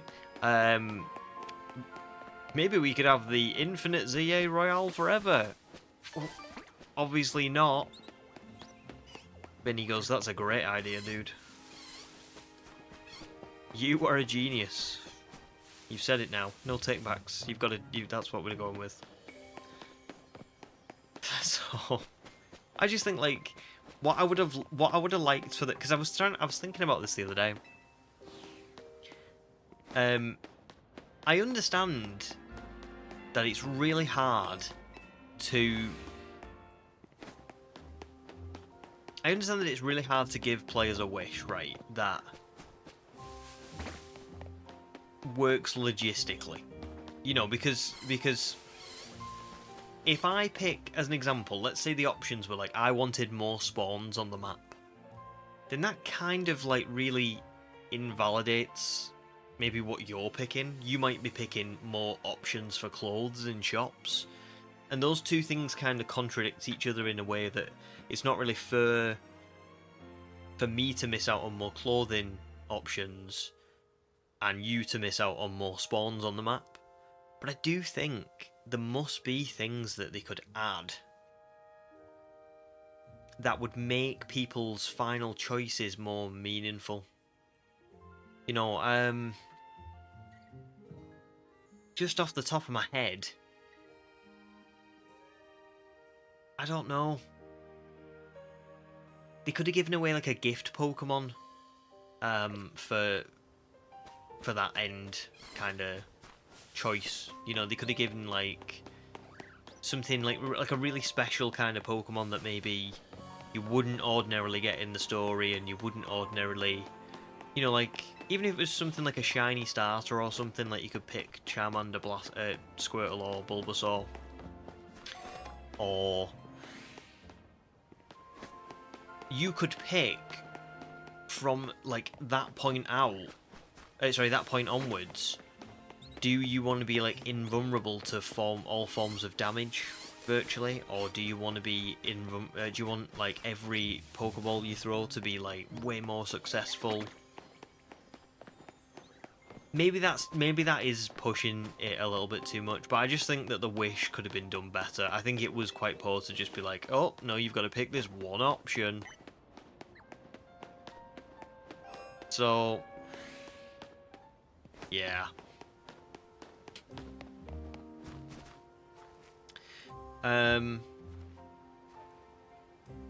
Jeff says, oh actually no, I've missed more than that.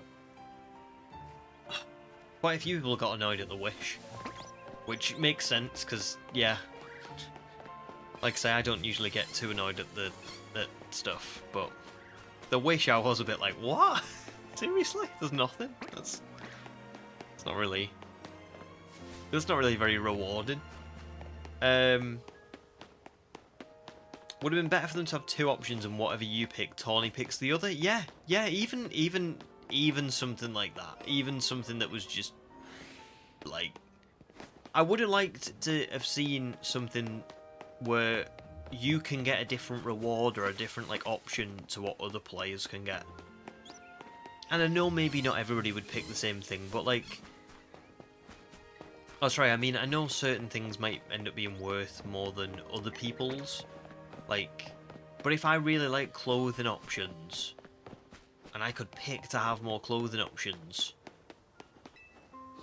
or I could have like a discount around the city on like certain stuff, other people might look and go, ooh, I would love a discount, but I would prefer to be better at catching Pokemon. You know, I prefer the game to give me a boost into all my catch rates and stuff, so I'm going to pick that. I don't know. Do you see what I'm saying?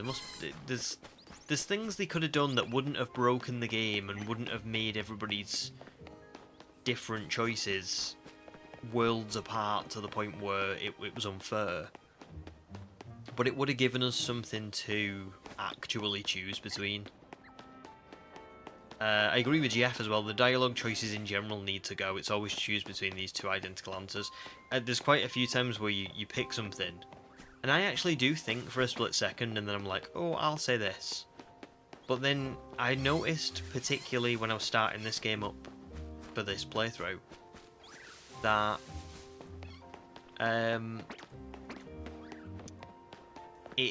what Tawny was saying back to me was, I remember I picked the other option when I started this game, and she didn't. She said the same thing. So it's not like the dialogue options change all that much. It is odd.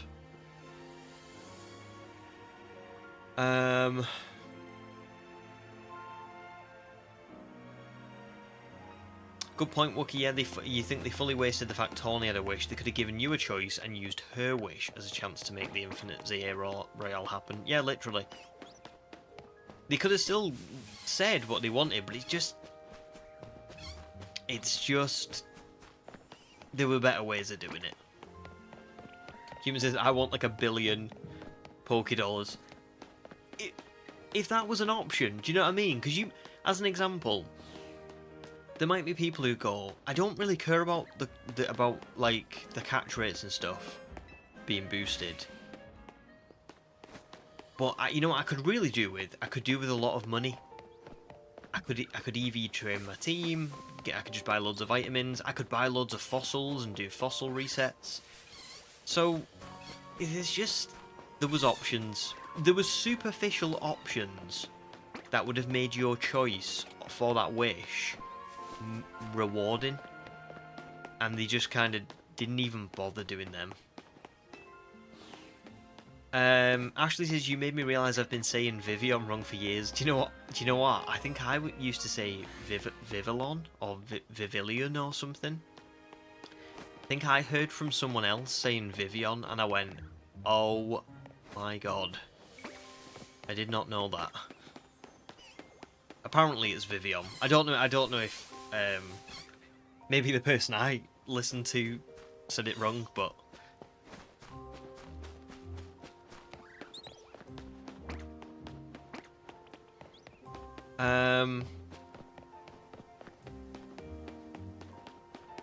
Level Up says, idea for a new video.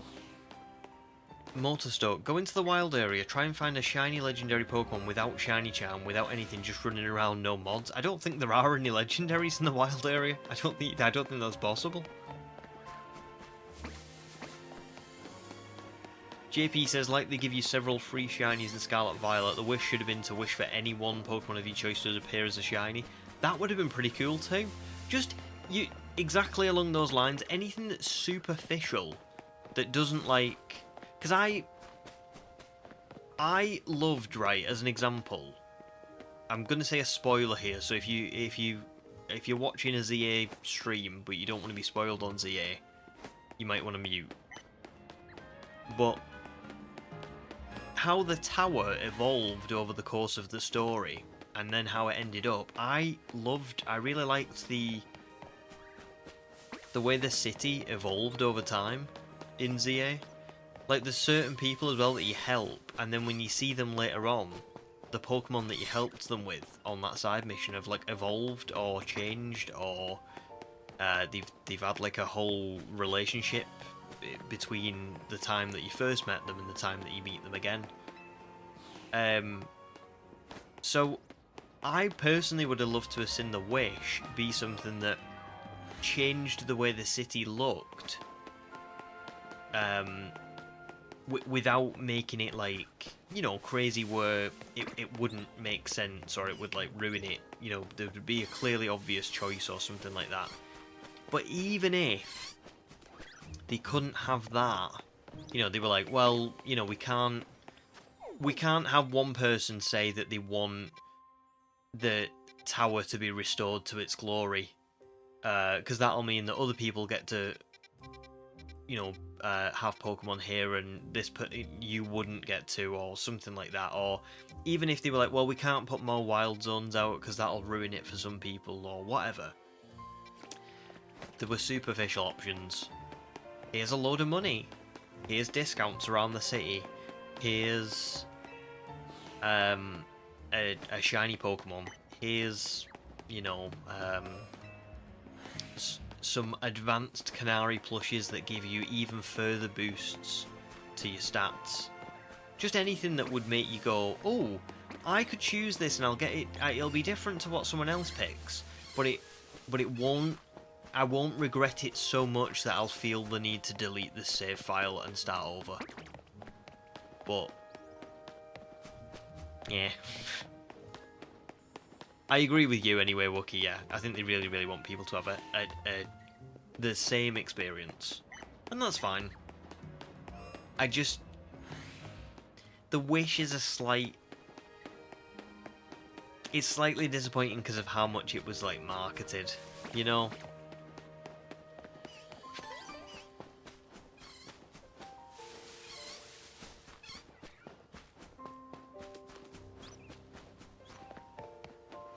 Oh, I love yeah, I agree with that. Some great dialogue. The Corbo throwing you off the building over and over again. You are spot on with that. Yeah, spot on. Oh, sorry to Level Ups who killed a shiny Machoke. Yikes.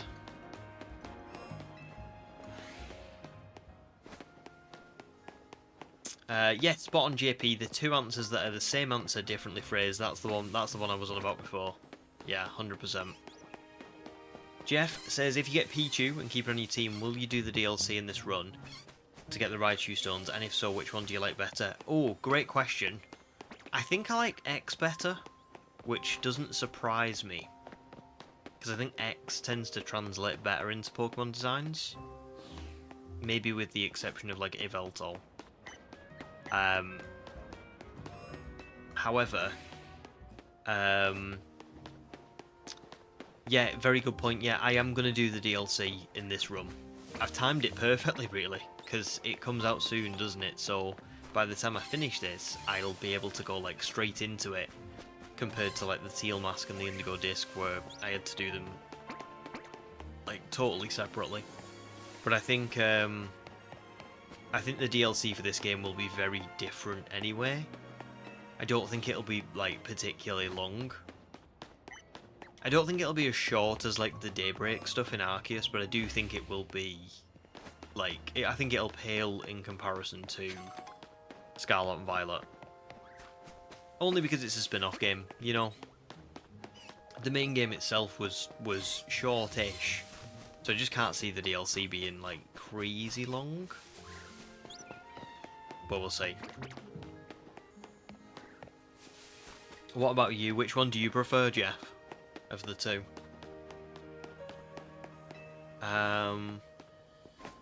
Oh, nice human. Vivian is right.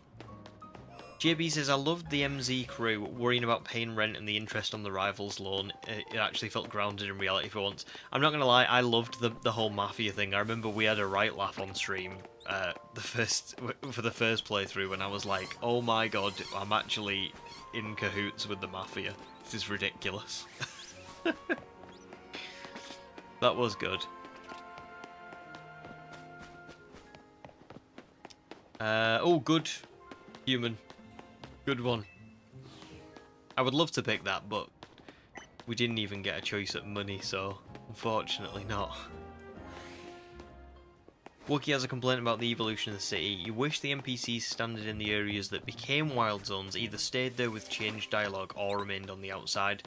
I think I would agree with that completely, and I think they could have. I would agree. Sorry, not agree. I would go one further and say that I think there's certain things that they really missed out on with this game, because they allude quite a lot to some people quite like learning to live with Pokemon, and some people hate it. Like, there's some people in this city who just are not happy with the wild zones and what Quasartica were doing, and they're like, you know, rightfully kind of concerned. And there are sometimes like these odd things, like, you know, these stands are closed down, right? So you look at them and you go, oh, people had to shut up shop, they had to kind of like stop their livelihood because of the wild zone, which is great. However, I would have loved to see things like the cafe doors being boarded up and a big out of order sign placed on like the windows, and maybe this car has like a busted headlamp or two. These stands are all overturned and all the flowers are all over the floor and are like, you know, it's like the Pokemon have rioted a little bit. I think there could have been a lot more environmental storytelling, where you walk into a wild zone and you go, oh, I remember this place. This place used to have that, like, you know, that column in the middle of it. Like, this was like a plaza or something, and there used to be a person, oh, and then you look to your left, and the stand is just like ripped in half because there's like a, you know, there's like a crock of rock standing right next to it. You could even have like things like, let's say there would be like, you know, these little baskets here. There's nothing here, but when you start running over to them, maybe a ghost Pokemon pops out, or a Dedenne pops out, or something like that. I think there's a lot of things like that that they missed out on.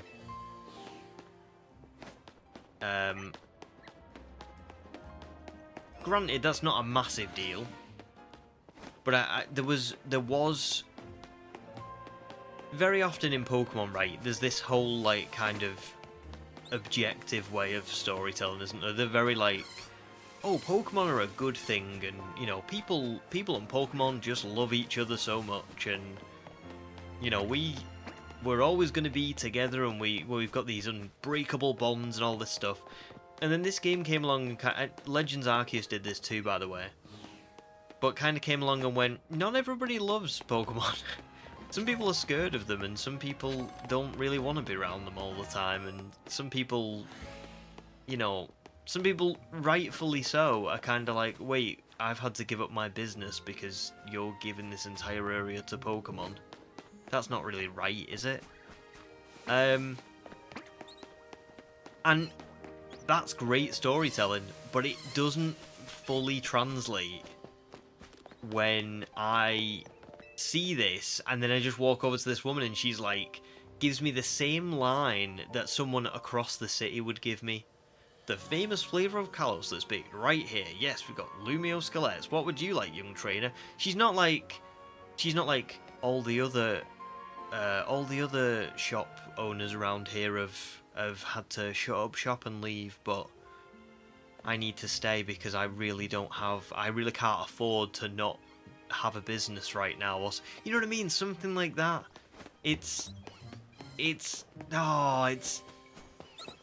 I do love ZA, can I just say? I'm not, like, saying that I don't, because I actually really do love it. I think it's great, but I do think that there are some things that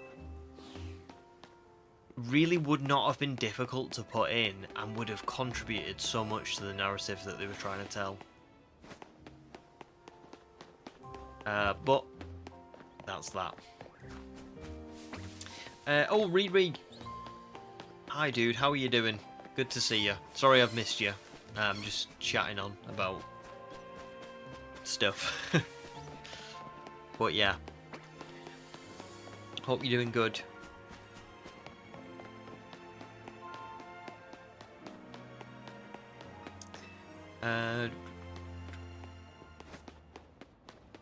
Oh, the new Lucario is still stealing fighting. Well, I can't wait to look at them in a bit. Actually, I might take a break in a little bit, and then when I get back, we can have a little look.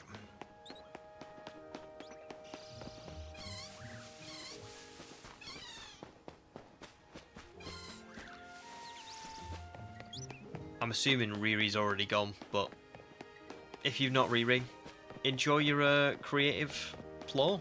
Sounds great. Wookie fully agrees. The fear you felt from the first Weasel that water nuked me was such a refreshing change. They seem to have put that all away for this game. Yeah. That's it. And everyone talked about it in Arceus as well, didn't they? Like, you slowly helped all the NPCs, you know, you kind of gave Pokemon to them and they were like, oh, maybe Pokemon aren't so bad. They did that really well in this game, to be fair, by all the side missions and stuff are kind of along those lines where people kind of learn how to live with Pokemon or learn new things about them or whatever.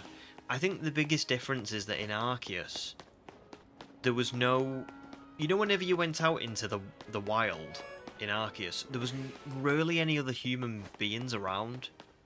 So the only people that generally tended to be around were people who were quite high-ranking members of the like clan or village, and were kind of seen as strong, or the Bandit Sisters. Aside from that, there was never like any random people around, right? So in Arceus, you didn't need that level of environmental storytelling because it was already kind of there. The fact that it was barren and there was nobody around told you that people were scared of Pokemon and they preferred to stick to the villages. They didn't like going out into the world because it was scary and it was a real danger, at least in their head. But then the problem with Lumiose is that it's filled with humans, so you can't just remove humans from the stands and from the cafes and stuff and be like, yeah, this is a wild zone now. You kind of have to do a little bit more. You have to, I think, you should be putting, I don't know, You should be putting more things in here that kind of make you go, oh, this area changed since the last time I saw it. This is... The Pokemon have ran a little bit rampant in here.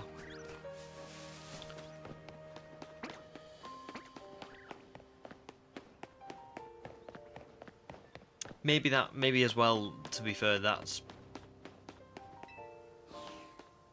maybe that wouldn't be good for every wild zone, because that would get, not boring, but it would get repetitive as like a bit of environmental storytelling, but they definitely could have done it. They did it really well in Lysander Labs. You go into Lysander Labs and it's a wreck.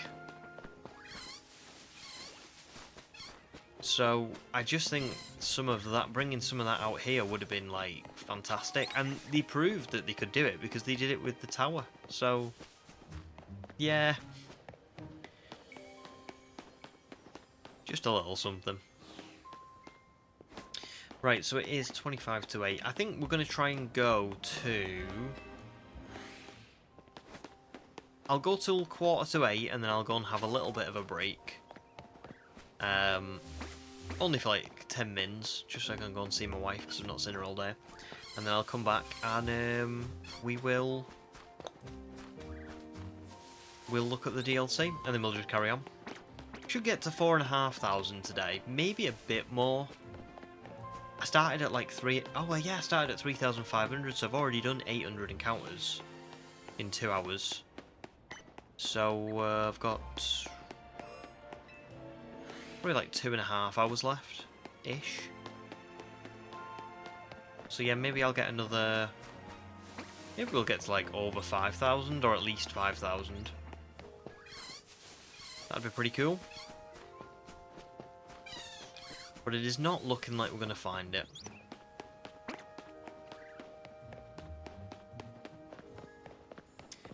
Titus honestly wants to know what everyone's opinions on Jacinthy's theme are. Oh, I can't remember what Jacinthy's theme is, if I'm being honest. It's been a while since I've played the game, so I don't know.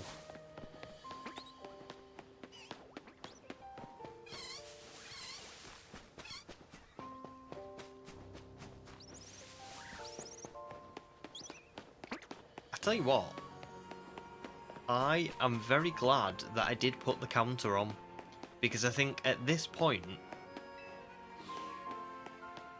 I would have been starting to think this has been going on for a long time now. Like,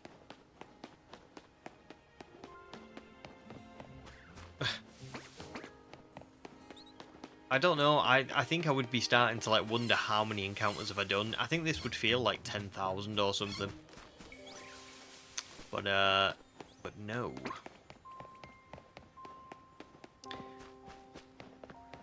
Oh, Rekka's welcome in, dude. Jacinthy's theme was your favourite, very catchy. Damn, it's annoying me that I can't remember it. I remember Canaries. I really liked Canaries' theme. Just can't remember Jacinthy's. I'll have to have a listen to it. I mean, I have had ZA music on this week while I've been like... Sometimes when I'm working, right, I'll put YouTube videos on.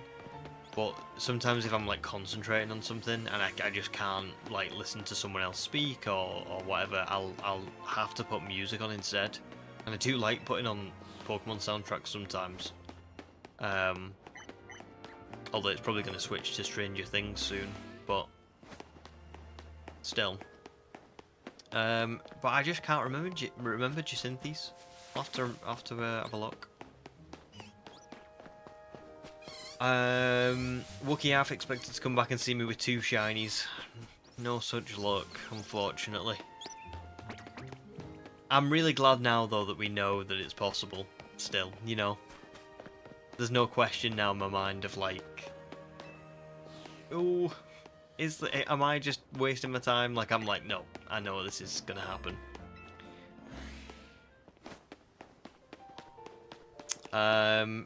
Theron really, oh, well, welcome in as well, Theron. Good to see you.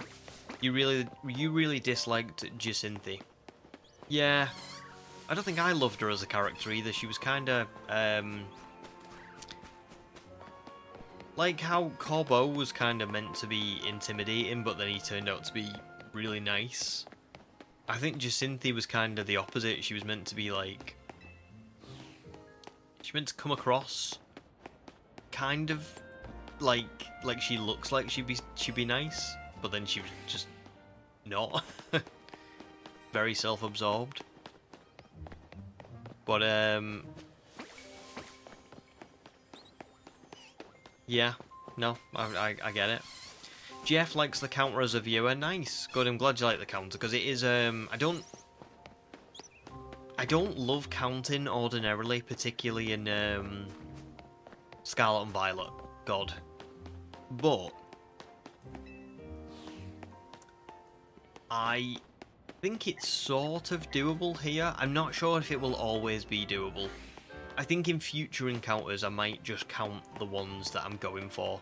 So at the minute, that is kind of what I'm doing, and I'm doing 7 each time. But there are only 7 spawns here. I think, as an example, when I start going for that bench reset with Manectric, Carbink and Mawile, I think that'll be another 7. However, I think it will also spawn in like 3 or 4 other Pokemon, and I'm just not going to count them ones because they're not my target. So sometimes it will cover everything, sometimes it won't, but yeah, I think this is the best way to do it.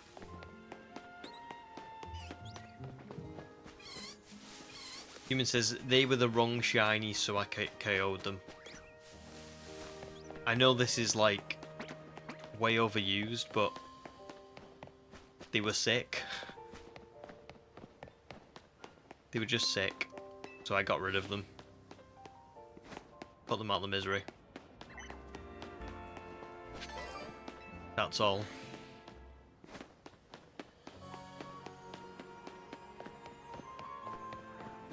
Oh, the name of the streamer who found this on the second encounter was Cuppa B, I believe. I've just put it in the chat. So there you go. Yeah, if you go and look that clip up, it is pretty wild. I'm pretty sure she's posted it as a short. But yeah, there's like a longer version of it. Like she's left the live stream up on a channel, like I do. So yeah, if you just have a look at that. It's crazy stuff.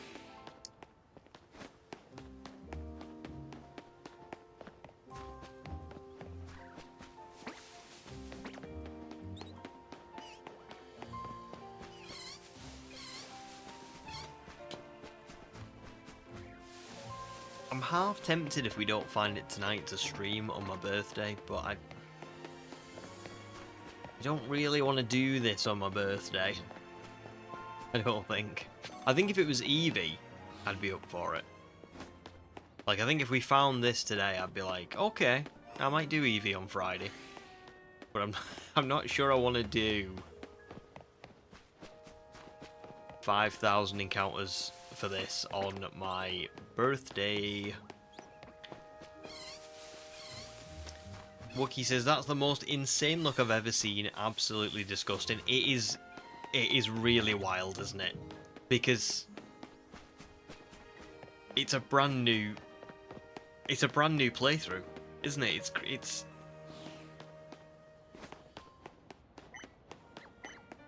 on par with the guy who got a shiny Chimchar on his first try in BDSP and didn't realise it was the shiny until he looked online. Holy. That's wild. I'm the person who got shiny Arceus on the 3rd reset. Unbelievable. I mean, I don't think that clip actually had all that many. Like, I don't think it was like viral. It absolutely should be. Like, that is really, really lucky, isn't it? Like, it's not even just like, oh, that's pretty cool. I don't... It's because of the point in the game that it's at as well. Like, this is, as I said earlier on, these are some of the first wild Pokemon that you see spawning in this game. I think before this point, I know you pick your starter, but your starter's shiny locked, and you don't see any other wild Pokemon before that point, or after that point, until you get to here, where you catch this Fletchling and Bunnelby that I've got in my team, and both of those are shiny locked. So that Scatterbug is the second Pokemon you see. This is the first, and this is the second. Arguably, as well, if you're coming from this direction, you're probably going to see that one first. But it is... It's the second spawn of the entire game. And to get that shiny on your first try, like, that was just her first playthrough. She just logged on, booted it up, started playing live on stream, and that was there. I mean, it's madness. So yeah, again, thank you, PokeTales, for that one, because I would not have known anything about that unless they told me.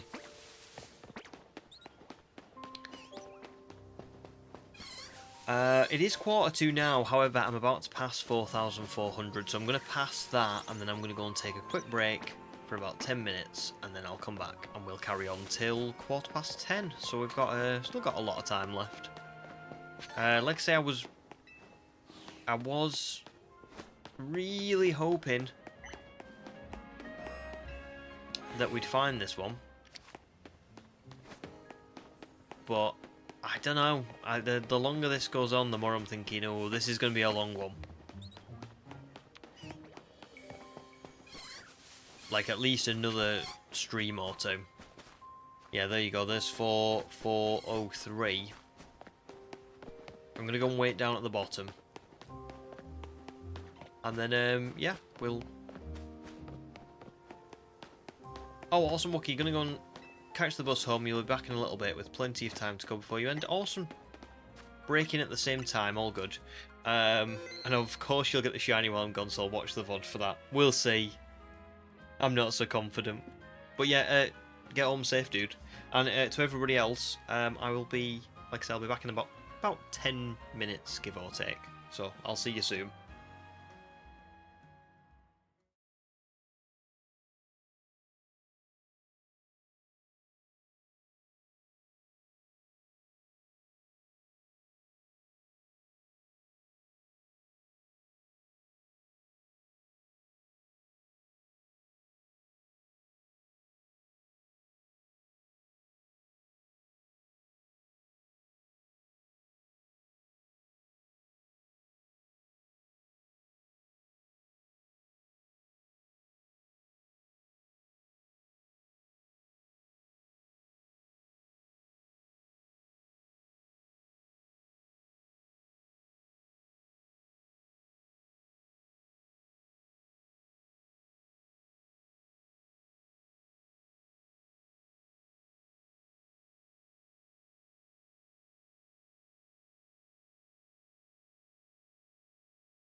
Hello guys, sorry I'm back. Just couldn't resist talking to my wife for a little bit longer.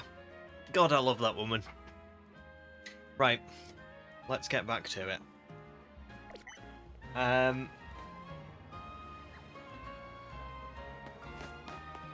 We're up to 4403.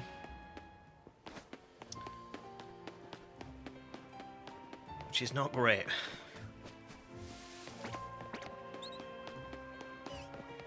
But it's surprising what a little break can do for you. Even just like a little, just 10 minutes away. It does make you think, oh, I'm alright, I'm ready to go. Lucas, welcome in, if you're still here. But it's not over, don't worry. If it's ever on the pause screen... Oh, actually, yeah, I use the pause screen at the end, don't I, as well? Maybe I should change that. But yeah, usually if it's on the pause screen, it means I'm just taking a break.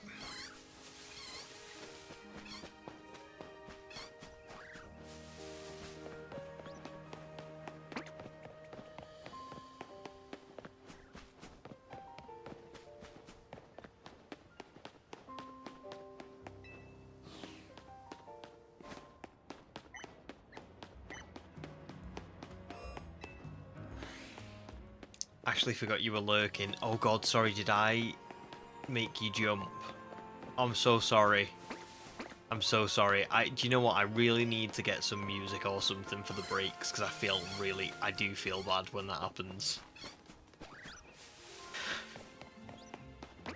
I need to find something. I don't know where people get the music from for like that bit. But maybe, I'm sure there's something I could do. So yeah, I'm sorry. I will work on that.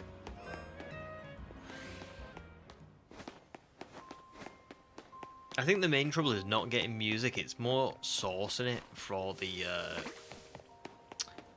break tab. I actually might ask, because I think both Pugs and Snowlad put music in their breaks. I might ask them where they get theirs from.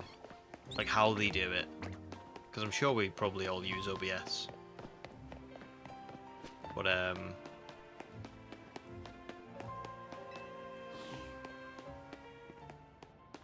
oh, Jeff, that's such a good idea. You could let the game audio stay on and play the background music. Do you know what, as well? I'm an idiot, because for the card opening stream on Sunday, I have another tab set up where it's the webcam's on me, but my Elgato is still running in the background. And I was just gonna put my character in the middle of somewhere in Scarlet and Violet and let the music play almost like ambient music. So I could have just done that here. I don't know. I don't know why I haven't thought of that. Great suggestion.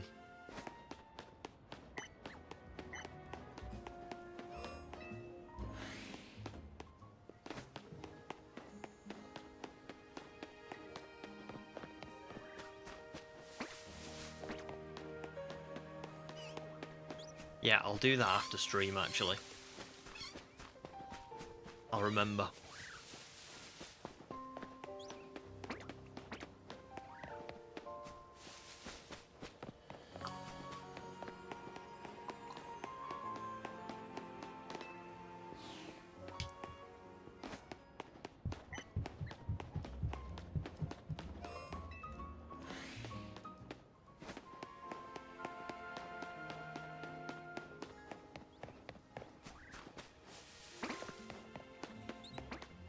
If you can hear any kind of banging, Bucky's just hitting his toy against the door in another room.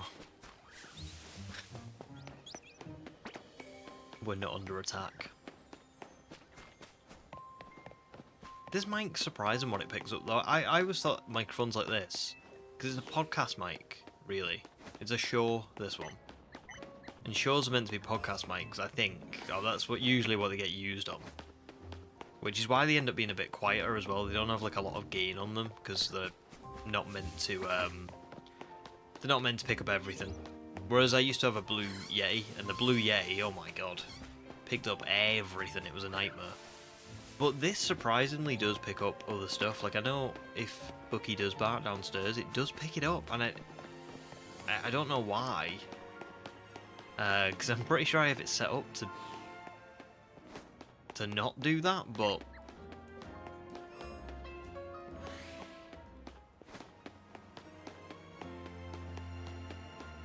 maybe Bucky is just that loud. Like, it just picks it up even when it's supposed to be getting rid of background noise. Maybe it just hears him and it's like, no, he must be in the room. That's loud.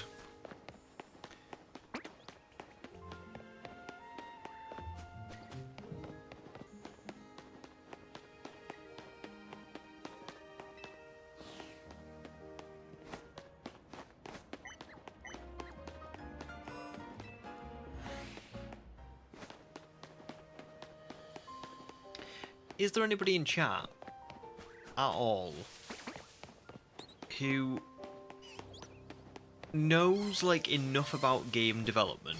Because I'm not very good with game development. Is there anyone who knows like why it is that these sort of like gates for the wild zones have like an actual kind of enter and leave? You can't just walk through them, is what I'm saying. And the game kind of seamlessly put you into an area. Maybe it's because they're actually trying to give you the impression that this is like proper technology. But you know, like when you get off the train at the start of this game, you can go through the barriers and they kind of just open for you. I always pictured the wild zones would be like that. You know, instead of having to be like a physical where you press A to leave and then A to enter. But I don't know if there's like some sort of technical reason why they do that.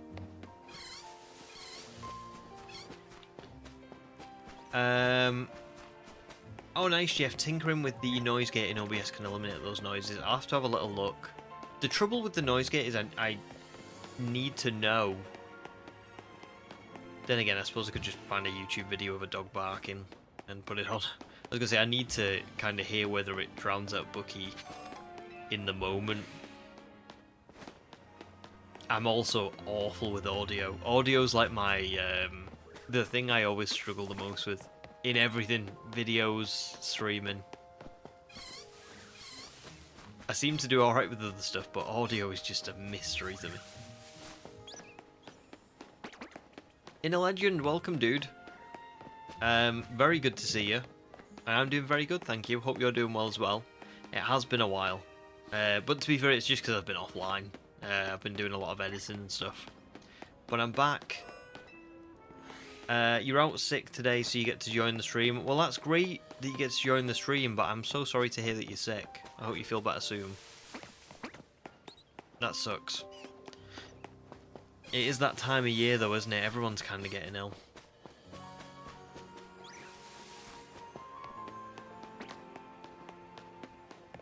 Oof, 4-5. It does feel like just a minute ago that we got to 4,096, so at least the count was going up quickly. Jeff says it gets a lot of testing to get right. Yeah, do you know what I find with audio is, it takes me forever to get like I test it and I feel like I finally get it right, and then by the time my next video comes around, where it's like time to make more voiceovers and stuff, it's like I forget all of it again. I even have it written on like my notes on my phone, like exactly what settings to use and all that stuff, but I don't know whether it's just I forget how to speak into the mic. You know, like the correct distance, how loud I'm supposed to be speaking, all that kind of stuff. Like I say, I just struggle with audio.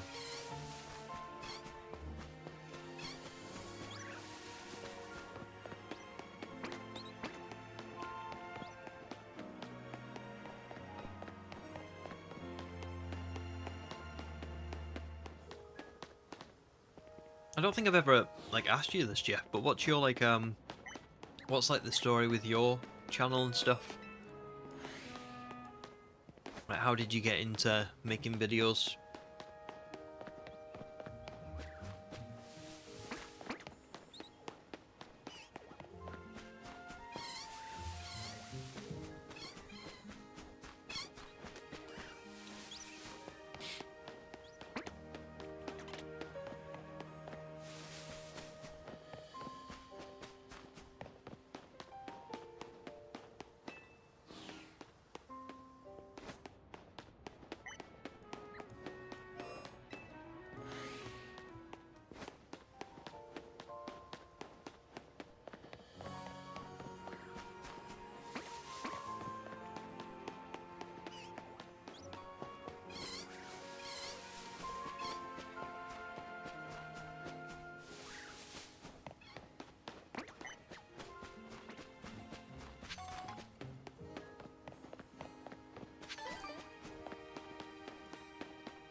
I think I only noticed this recently, by the way, but I'm pretty sure that this cafe is cafe introversion, a cafe popular with a subdued clientele that prefers to communicate online rather than through face-to-face communication. Isn't it funny that that's the first cafe that you see, like, coming off the train? It's kind of like... it's just a bit of a diss. everybody who got the game on launch day, you see the first cafe and it's like introvert cafe.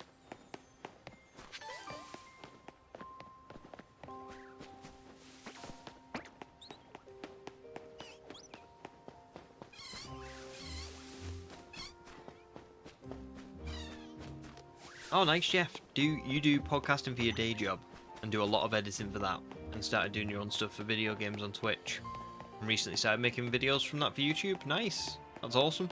That's so cool. Can I just say, it's very cool to have someone that's like clearly quite successful with it as well, like watching me, and that's awesome. So thank you.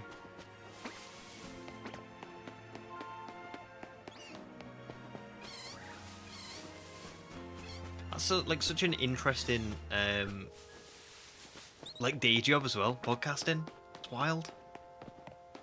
Oh, it's Mercs. No way. Hi, dude. Oh, thanks so much for joining. Can I just say Mercs is I'm probably butchering the name. Mercs does Pokemon videos. He does some really good ones. So please check him out. I'm glad you like the fit. Pretty, it's pretty good. It's not brought me any luck, to be honest. I am struggling in this area. Considering we're like, you know, I really just want to get started with the game. And I'm kinda stuck. Kinda stuck. Human thinks it's the hat. It might be the hat.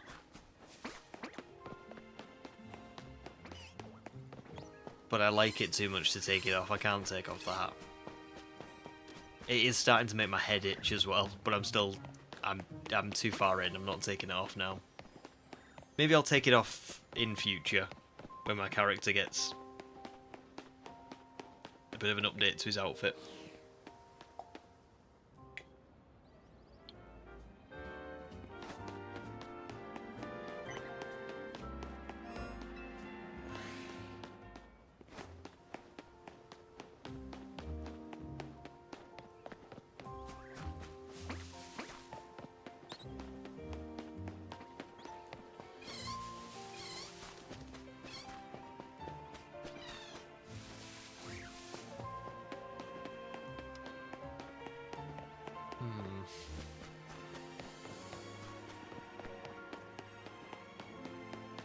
So let's work this out.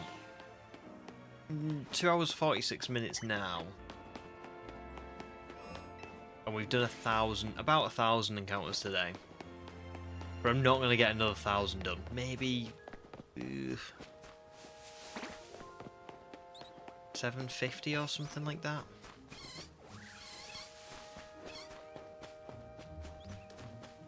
That'd be pretty good.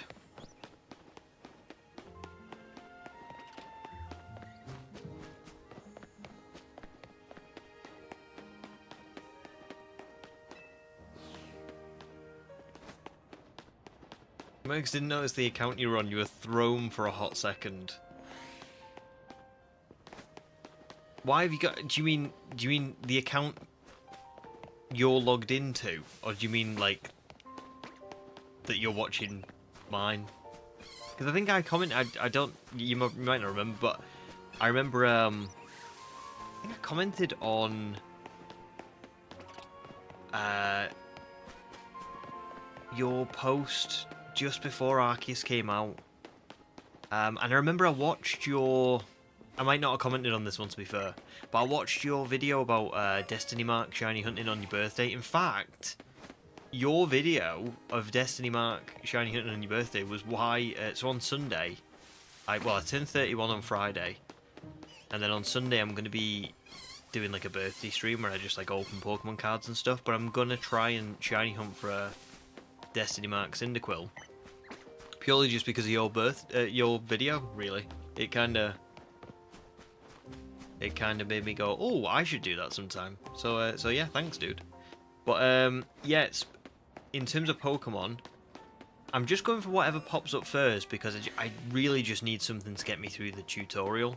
I am going to be going for Eevee after this one, so that's going to be a really cool one to go for, like a specific one. But at the minute, I am so early into the game that I don't know if you've noticed this at all, but I'm doing the mission where you've got to catch 5 Pokemon and then go to Mabel. So I can't get through here, can't get up to the roof. The Mareep shiny locked. Tawny is literally standing over here behind the rocks, like she's still here. And the Fletchling and the Bunnelby that I caught recently, hit for the tutorial, the first 2, they're not respawning. So I am like really early in.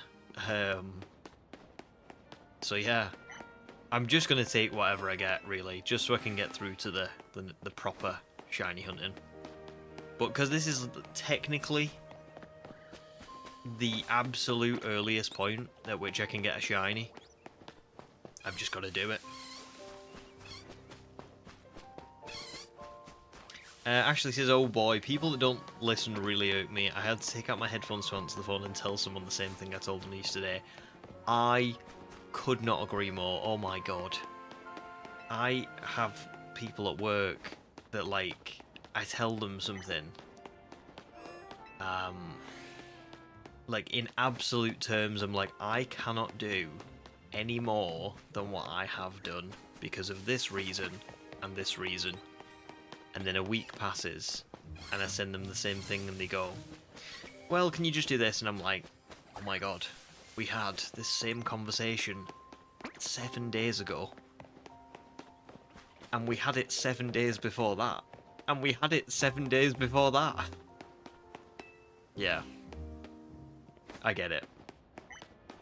I get it. Oh, nice. I get you, Mercs. Right, okay. Oh, cool. Oh, well, anyway. Listen, it's good. I'm glad you've watched it on this one, because it's cool to see you.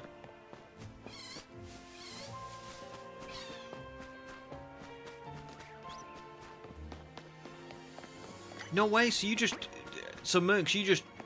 Can I just double check? You just found my channel just like randomly, and like came to. I didn't know if you'd like found you'd seen it when I'd commented on your post, sort of thing. Oh, that's so cool. Just like random. That's awesome. Well, yeah, no, I loved that video. So yeah, thank you very much. It was a very good one, and I like I say, I'm very much looking forward to it. I've never found a Destiny marked shiny before. To be honest, I've never found a lot of marked shinies. I never seem to. I never really got into mark hunting. I tend to do like big long videos about you know, like beating a game with shinies pretty much. But I never really do a lot of shiny hunting outside of that. I've done a bit of Dynamax Adventures and I've done a bit of just like shiny hunting in Legends Arceus, but in future I would like to start doing more things like that. So yeah, I'm looking forward to it. Snorlab, welcome back, dude. Very good to see you. How are you doing? As the script writing crisis kinda resolved itself for you?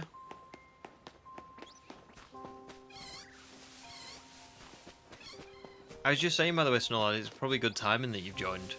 But, It's Me Mercs in the chat is also a PokeTuber. So, I would recommend checking him out.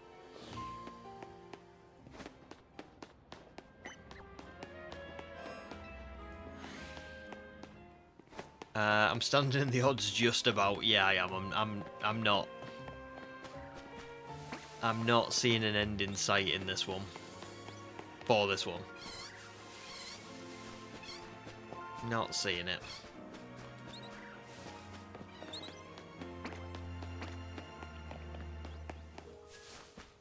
Oh nice, you've broken through it. Awesome. Good stuff. Good stuff, dude. It's a good feeling, isn't it, when you're writing your scripts and you're just like, you do get into a bit of a spiral.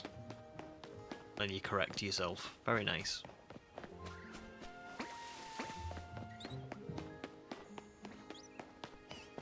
Oh, sweet, Mercs, nice. That's so cool.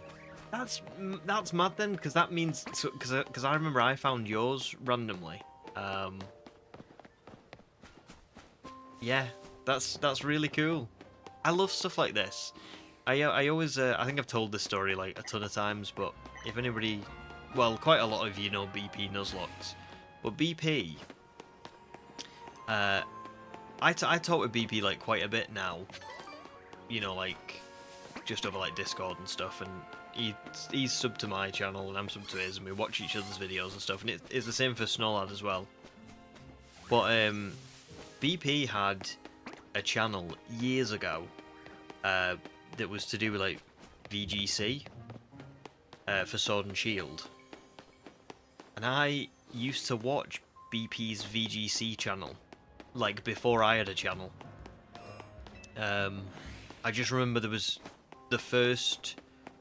It was around like the time of like the pandemic lockdowns and stuff. I didn't really have much going on, and I was playing Sword and Shield like a ridiculous amount, and I was getting into competitive, and I found this channel that was BP. It turned out to be BP's, and it was just him just giving like different tips on like how to build competitive teams for each of the seasons and stuff. And I remember I subbed and I would comment on it and I would watch and stuff, and I really loved it. Anyway, obviously years later, oh, I didn't mean to do that. Years later, I start this channel and I'm like watching other people's videos and stuff, and I find BP Nuzlocke and I'm going, BP sounds so familiar to me. So I think his old one was just called like BP Gamer or something. It was something like that. It was something. It was an old name, but it had BP in it, and it had the same character model that he had and everything like for his current profile pic. It was like not the exact same, but it was the same style. I remember being like, oh, it's so familiar that. But anyway, I was just watching his videos and I commented on one of his posts, and then I think he started watching my stuff and commented on mine, and then I just dropped him a message going, Did you used to have a channel that was like to do with VGC? He was like, no way. Because I don't think it had that many subs for it back in the day as well. So it was like really bizarre that we both have channels now. BP's is mega successful. It's crazy. But we both have channels now. And yeah, I used to watch him ages ago when he had a small channel and I didn't have a channel at all. Just bizarre. But very cool.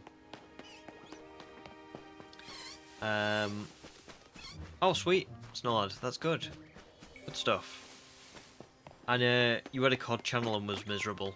To be fair, I used to play COD back in that time as well. Still played Pokemon. I've always played Pokemon. But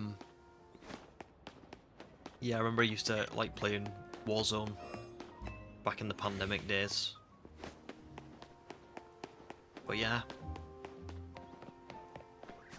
COD made everybody miserable. I think I had the worst too. I think I used to play Call of Duty and FIFA, and they were both just like, oh, I swear they were designed to sap your life force. Not even slowly, just in general.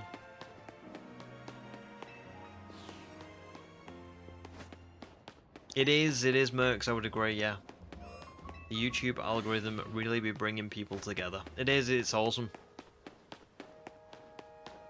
This is lovely, we've gained like another person that makes Pokemon videos in like the little community that we've got.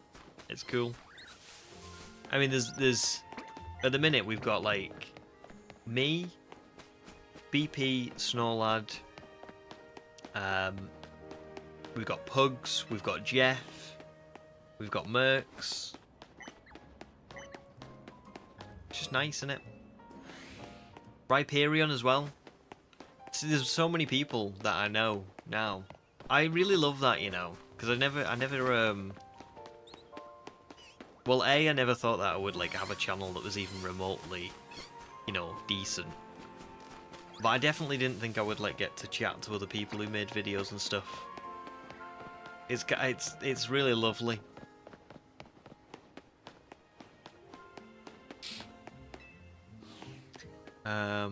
Oh yeah, I do remember that, Snowlad. Yeah, the Shield streams. And as of last month, it's your 1 year anniversary. Very cool. Yeah, that's right. Yeah, because I started streaming in, I think it was September 2024. Jeez, September 2024. Yeah. So just over a year since I started streaming, and just over a year since you made the channel. Very cool. Merc says FIFA and shooters are cool, but gosh, they get so toxically competitive. Like, I thought games were supposed to be fun. Like, yeah, literally. I used to, I did used to really enjoy playing them, but I mean, I think a part of it is that I'm old now. I don't have, I'm not as good with the controls as I used to be. But I think just on top of that, oh my god, some of the, you can tell that they weren't great. Well, I'm not gonna like blanket statement it, but I don't get frustrated. Say I failed a shiny or something, I wouldn't really get frustrated. Probably just laugh, you know, be like, it's just funny. But I used to get really frustrated with FIFA and Call of Duty. Like, say, I think they were just designed to make you flip the table board game style.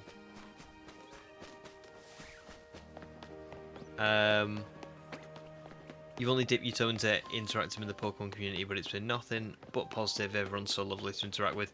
Yeah, I would agree. Like 99% of the stuff that I get is so nice. It's like really nice. But I think the 1% is just, that's just people. But it is really nice.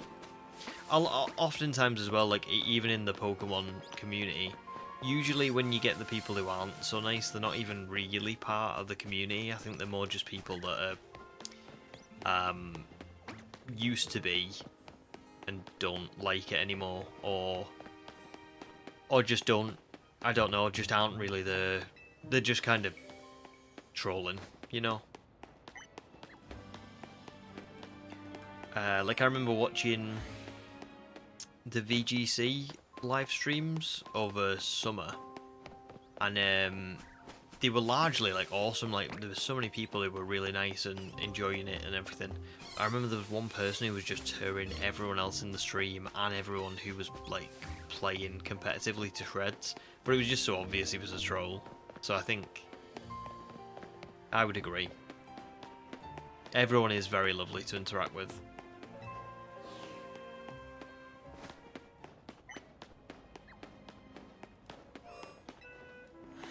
Oh, I don't know if I counted those 7.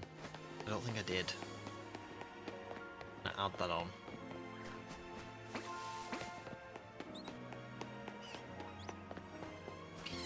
Let's work out, before I go any further, how many times I've done this right. So, where's my phone?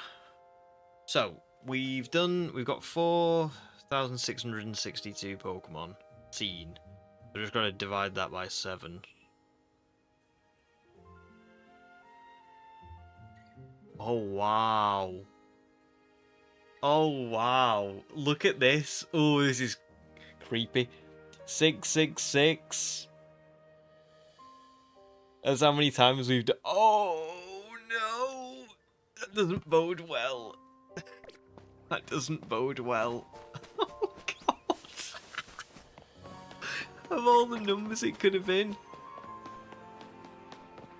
That's wild.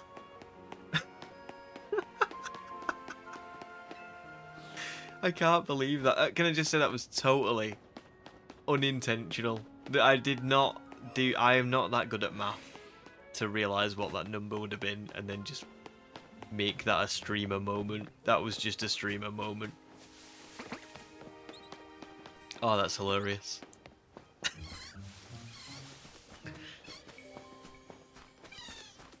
Wookie, you've missed 0 shinies, unfortunately. I'm absolutely gutted.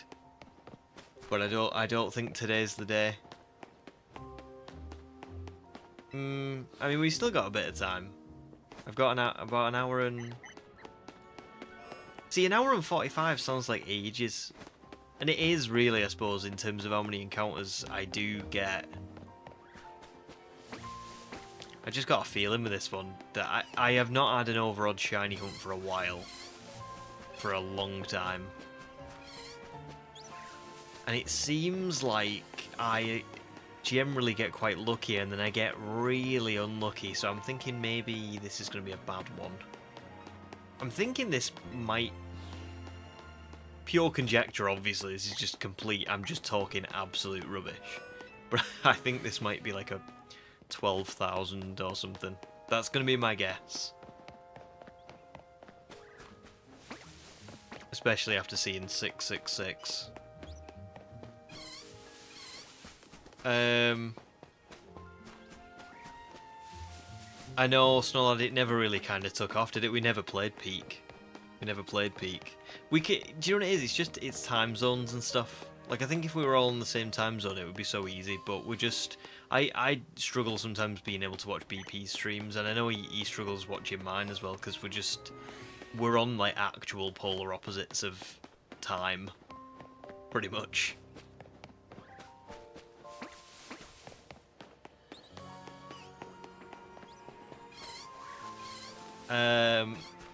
Amira, welcome in. Good to see you. How dare. Makes this shiny Giratina incoming. Oh my god. That would be great.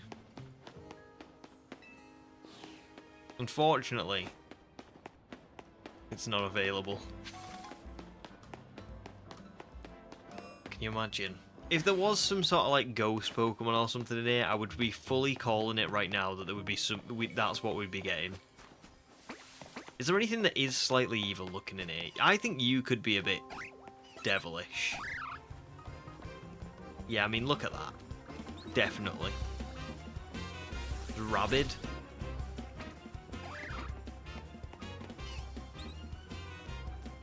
Yeah, I think that might be the one.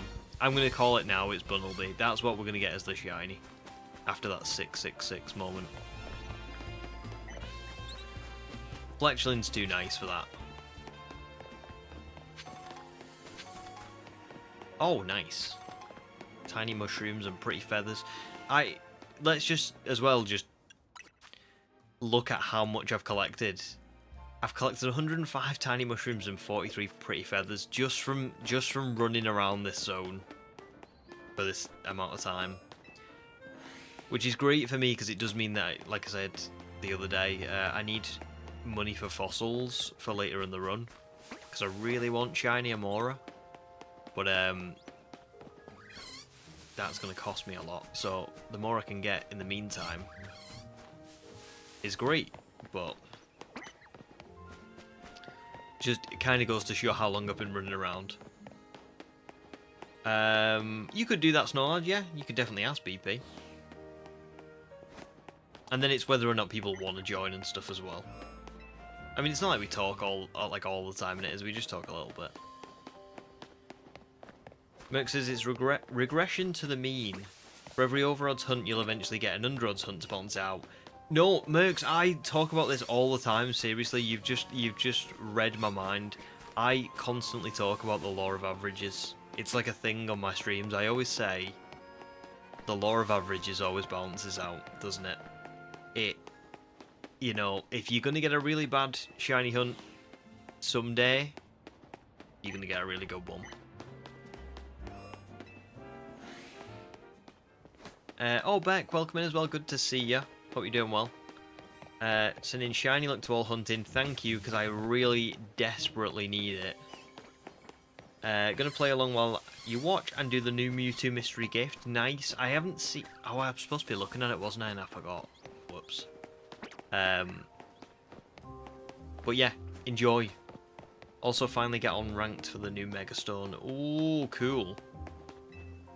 I need to look at all this. I've still not looked at the DLC info. Oh, Sir Splurge as well, welcome in. Hope you're doing all good. Are there rooftops in this zone you can check? I don't think so, you know. I was talking about this a bit earlier on. So I can't get through this area yet because of the rocks. And you only get Rock Smash once you go into the Pokemon Lab and speak to Mabel. So I can't get up that ladder. But I'm going to be honest and say I don't know if any Pokemon would even spawn in on those rooftops, regardless of whether I can get to them or not. And the reason I say that is because... Let me show you something just to prove this. I know I'm taking time away from the shiny hunt here, but I mean, it's fine. I've got to go around the back to show you this, right? But when I do, you'll probably know what I mean. The game is at a very weird point at the minute, because it's purposely stopping me from seeing other spawns as well. For one, I can't go too far away. Like, look, if I try and go too far away from the... Let me just pick all these up as well while I'm here, because I need all this stuff. If I try and go too far away, Tony says to me, like, oh, you've got to come back. So that's one thing. But the more interesting thing is this. If I go back to the hotel...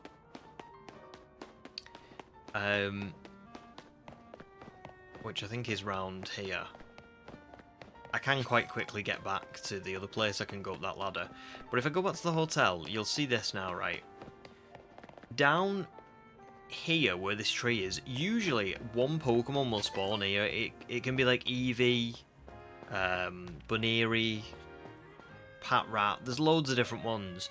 That isn't available yet. It's not spawning in. And that kind of makes me think that because I'm at this weird stage in the game where I haven't completed the... What's it called? The, like the Dex mission that it wants me to complete. I genuinely think...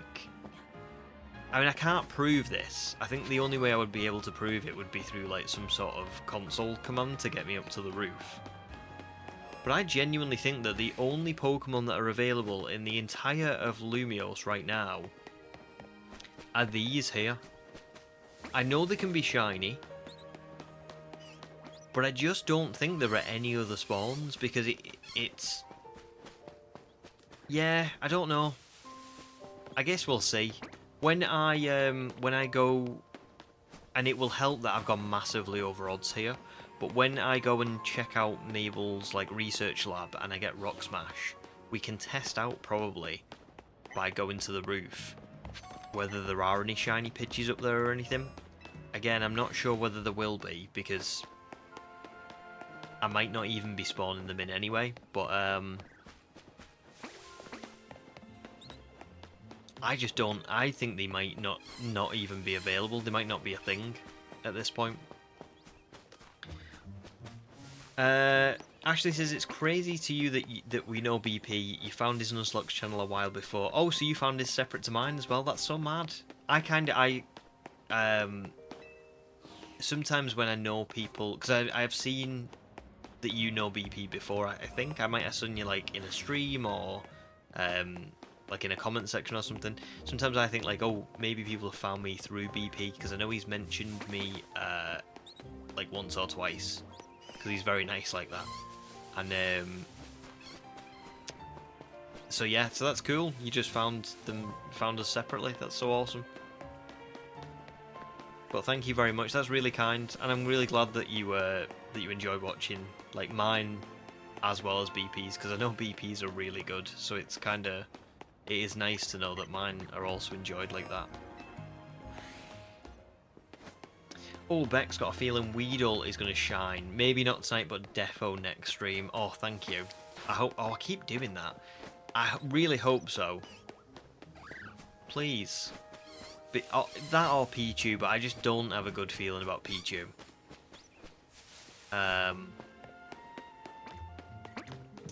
Yeah. We'll see. But thank you. Let's hope so. Let's hope it's Weedle.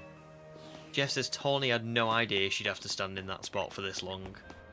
I reckon Tawny's not even, like, with it. I think she's just zoned out. She's probably thinking about how she can lose us more money. Maybe this is canon. Maybe Tawny gets the idea to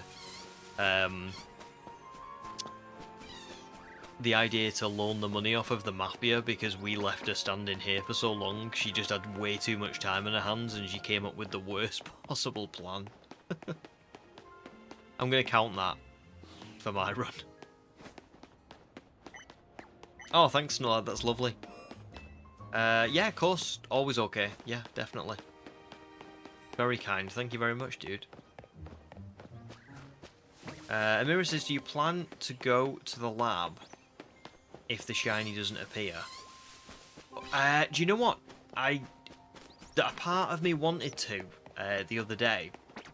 I don't know now. I think I might stick it out here, and the reason is, I don't know if you might not have been here earlier on, but somebody basically commented on my last stream, like on the video after it was released, sort of thing, and they said, what did they say now? Sorry, I got distracted because I can hear Bucky doing something outside.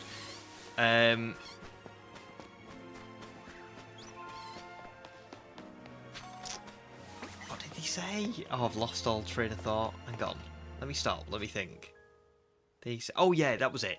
They said that somebody else they watch called Cup of Fee, who's like another YouTuber, they got this shiny straight away. So for those like rewatching, sorry, because I've probably said this a few times, but they caught the Fletchling and the Bunnelby here, and then like literally they went and spoke to this guy here. They looked at this stand, and then they turned around, and that Scatterbug there was shiny. So I now know, like, no matter what, these can be shiny, because this is someone who a month ago booted the game up and in the second ever encounter in the game got a shiny. So I'm kind of, I think at this point I have to stick this out for as long as it takes, because I know that it can be shiny. So yeah, I'm gonna keep going. I think I'm gonna really stick it out, even if it takes me weeks. I mean, if it takes weeks, it'll be kind of probably funny. So, Merc says, Tawny, while you were running around doing niche, I was planning, scheming, thinking about making money.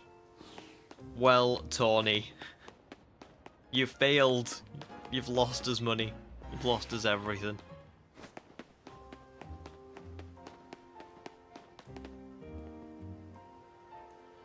Yeah, there's not a good idea coming from this. She's definitely gonna lose us a whole lot of money. Oh, nice Wookie, congrats, caught your Mewtwo in a Premier Ball. Was tempted to Master Ball it, but given that it only took 4 Premiers, you'll take it. Yeah, 4 Premiers is not bad for a Mewtwo. Particularly. And you're right, Amira, yeah, it will feel amazing. It will. I can still remember the feeling of relief that the Motorstoke Gym Shiny gave me.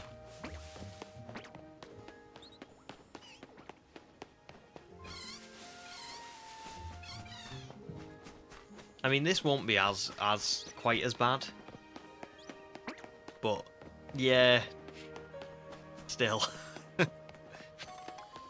Trying to think the last time I went over odds on a shiny hunt. When was it?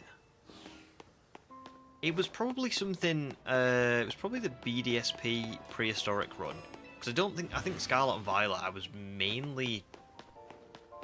Even if I went over odds, it was still like everything I found in the Indigo Disc was within like the same day or a few hours.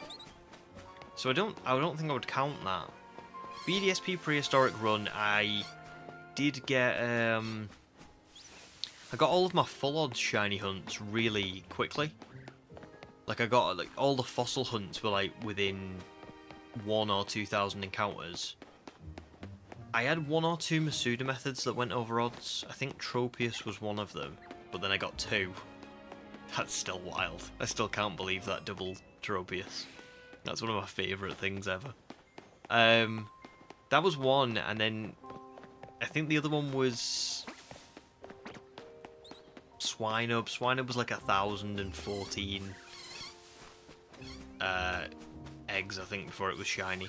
But even that, Masuda it's Masuda, so that still didn't take very long. The only shiny hunt really I've ever been truly unlucky on was that Motorstoke Gym shiny. Everything else has been fairly standard. Even if it's gone over odds, it's not gone ridiculously over odds. So, I guess the question is, am I... Oh, no!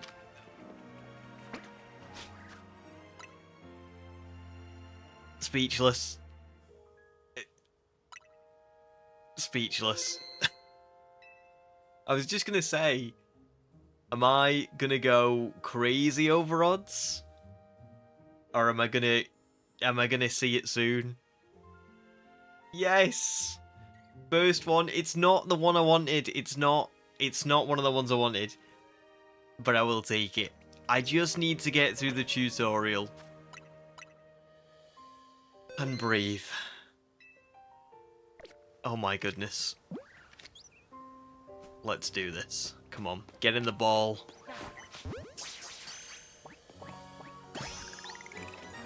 Yes!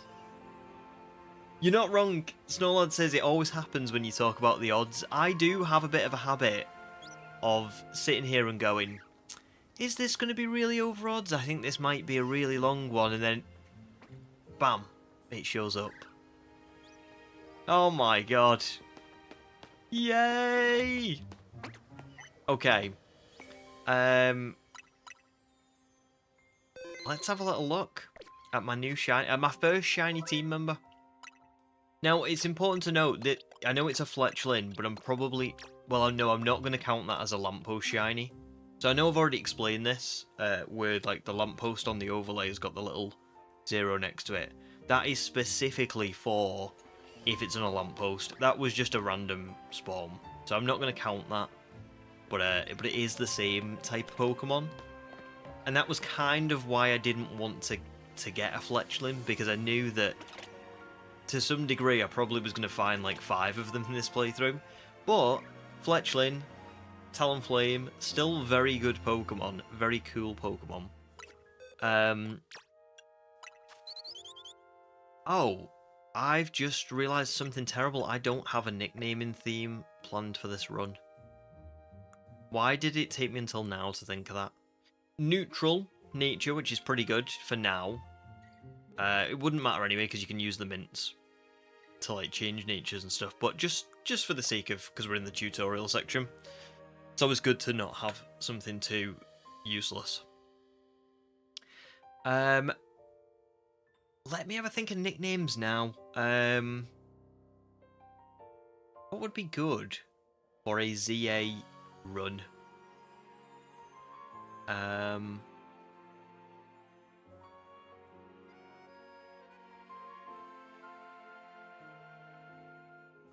gonna struggle with this, to be honest. I'm gonna struggle with it. I mean, I could do XY characters.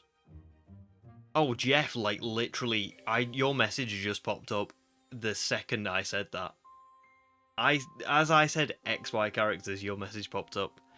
XY characters could be pretty good, because it could just be... Yeah. There's, like, enough of them, isn't there, as well? And I did do Unova for the Indigo Disc, so I think that could just be good. Let's go with Unova. So not Unova. Oh, for Christ's sake! Let's go with XY characters. So let's have a little think.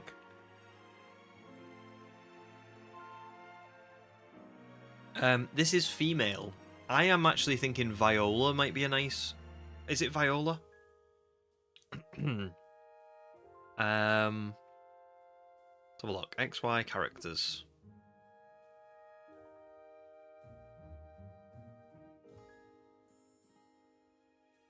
I must admit, Shauna's a good shout.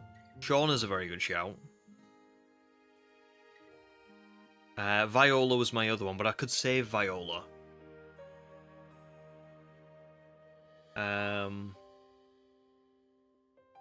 Wookie, great shout. You did Clone Wars characters for yours. I love that. I've got to do that at some point. I've got to do Clone Wars characters at some point. Maybe that'll be my Arceus Dream Team Quest one.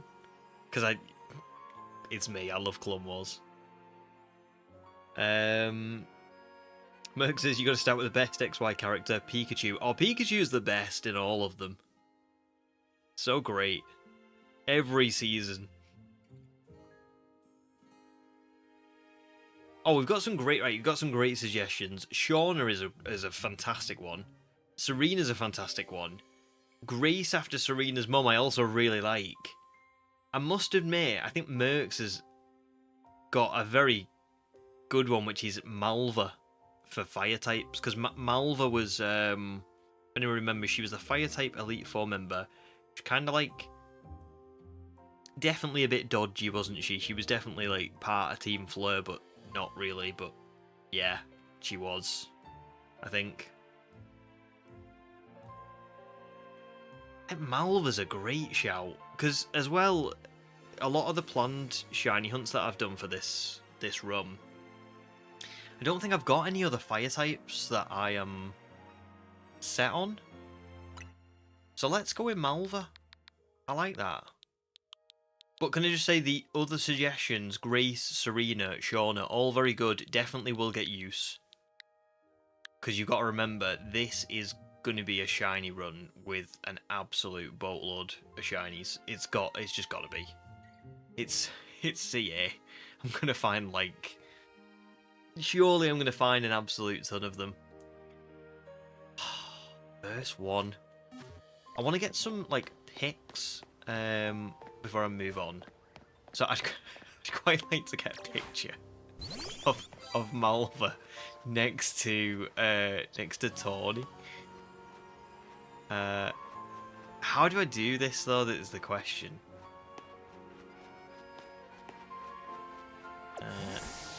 No, hang on. Oh, for God's sake, I'm terrible with controls. No, just stay there. can do better than that, but I'm just trying to.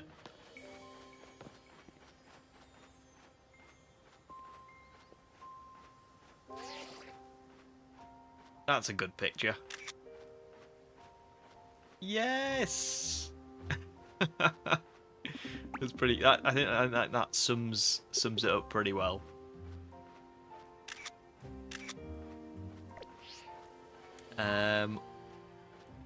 Where else can we get next to a lamppost, maybe, or something? Come on, Malva. Just. You could just. Nope. Oh no.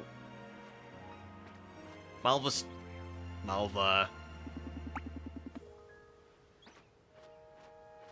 That was not the shot I was trying to go for. Please. There. What? Why? We'll just... That'll do. That'll do. That'll do for now. I'm sure I'll be able to take some more at some point. Well, there you go. The hard part is over. I can't quite believe that took that long, but irrefutable proof that you can get a shiny right after you catch those first 2 Pokemon as part of this tutorial section. You don't need to go to Mabel's lab and open up the game. If you, I mean, obviously, if you want to do that, great, because you may as well do. But for my purposes, I really wanted to get one before I could progress, because it felt like that was the right thing to do. So yeah, pretty awesome. What's Malva like in battle? Kill, Malva, kill! Also, I need to...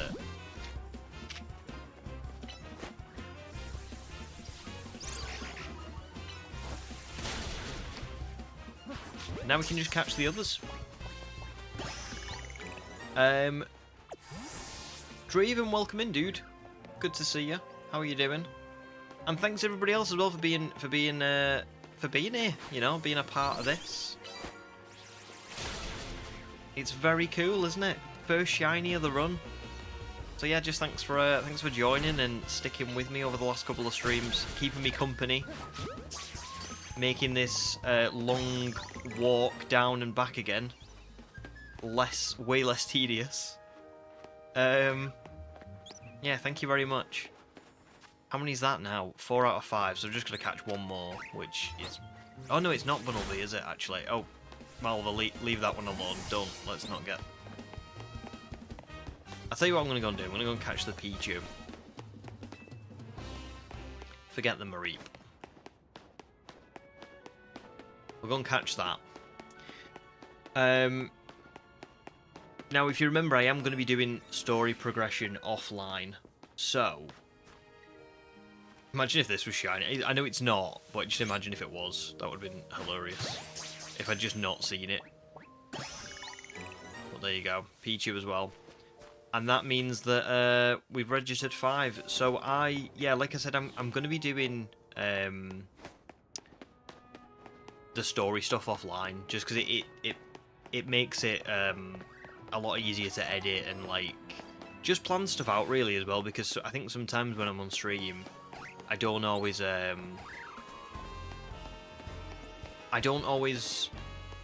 know or remember like where I'm up to and what's like the right thing to do, whereas I think when I'm offline and I kind of get to prepare it all a little bit more, it just makes things a little bit easier. So yeah, but let's have another look at Malva. Oh, I'm so happy. I'm so happy. I got it. I knew it was gonna be a Fletchling or a Scatterbug. But I mean, I don't know. It's still really cool. It's still really... I can't complain, can I? You know? I think, above all else, even if it's not the Pokemon that I, like, outright wanted, it's my first shiny in this game. It's my first shiny in this run. So I think that I've got to give it points for that. Yeah, and we never know. Talonflame might end up being in my final team. Who knows? Let's catch up on chat a little bit. Thank you very much, Jake. Well worth the wait, yeah, definitely. All that time. I'm trying to think now. The counter is at 4774. It's probably slightly higher than that, because I wouldn't have put the counter up at that point when I saw the Fletchling, but it would have been like around that area. So I think the 2 Scatterbugs spawn first, and then that Fletchling spawns. So I think that actually would have been 4777. So I'm going to change that now really quickly to sort of match 4777. And there you go. That was the actual number of encounters for that Fletchling, because I was just, each time I was just basically going up by 7. But for that one, because I hadn't reached the end of the sort of pathway where Pichu was, I hadn't pressed the counter. So it was 4774 plus those 3, 4777. So awesome. Jeff says Talonflame is a cool shiny. Very cool shiny, and I've never used it as well. Plus it's fast, it's got decent attack, I think. So when you think of it like that, it is probably quite good in this game. Like I said, it's not really on a planned team member, but it's here. So we'll use it, we'll try it. And I might end up liking it more than what I think. Tutorial might be a bit difficult for me to get through with just this Fletchling, but I'm going to try my best, and we'll see. Draven's doing good, nice, trying to grind ZA player rank. Well, good luck with that, that's awesome. Angel says, did you get the new mystery gift that came out today? No, no I didn't. To be fair, that's because I've only just started this playthrough as well, so I don't even think I'm up to the bit where you can get mystery gift. But I would like to look at the DLC now while we're here on stream. Yeah, because I haven't looked at any of it today, so I just want to see what the news is and what's going on. Thanks, Dragon. Thank you very much. Congrats on the shiny. I'm still hunting here. Nice. Well, good luck. Amira says Talonflame was a final member of your shiny Violet run. Oh, very nice. I bet it looks great in Scarlet and Violet, to be fair. So let's have a look at Pokemon. Wait, will they have done any reveals on the Switch?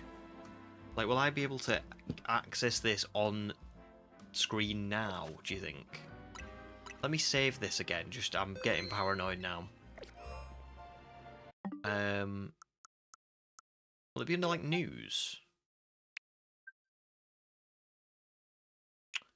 Oh.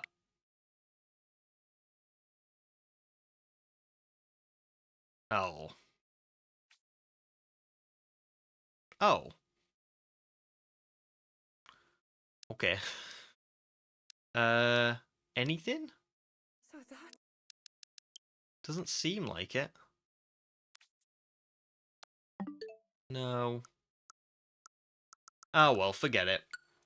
Forget it. I'll have a look on my phone and we'll just talk about it. And we'll talk through the reveals and stuff.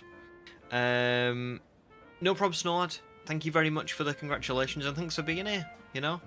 Enjoy your sleep. And I'll see you probably on Sunday as well. Good luck with your video. Good luck with doing the script writing and stuff.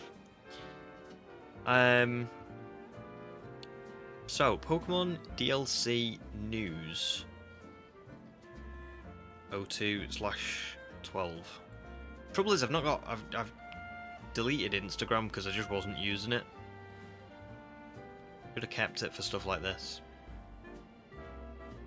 Oh, Cerebi. Cerebi's always good for stuff like this.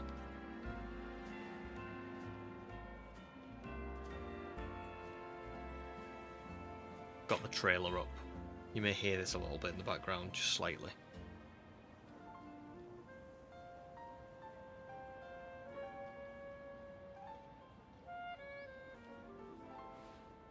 So we've got Mega Lucario.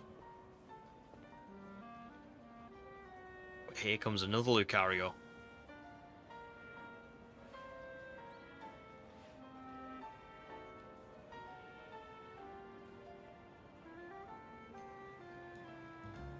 Oh!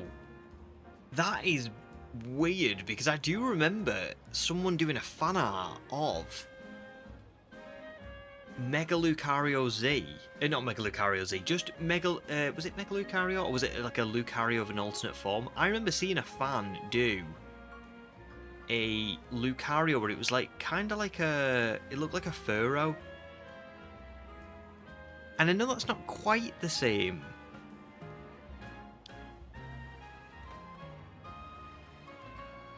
If anything, it looks like shiny Zygarde-like colours, doesn't it?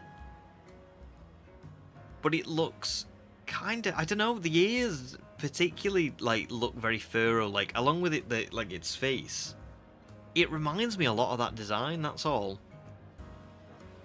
I do like it. I do like it. I do wonder why it's here, but... There might be some story reason or something. I think as long as there's a story reason for stuff like this, it's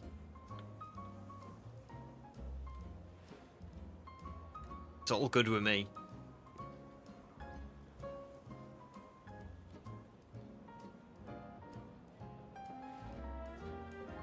I mean, that's pretty good stuff. I'm happy with that. Was there anything in this about Mewtwo?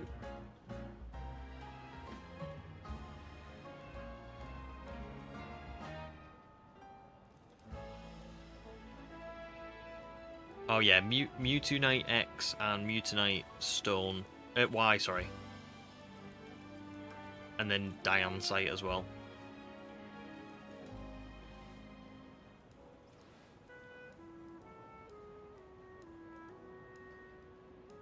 Oh, it's a separate video for Mewtwo. Oh.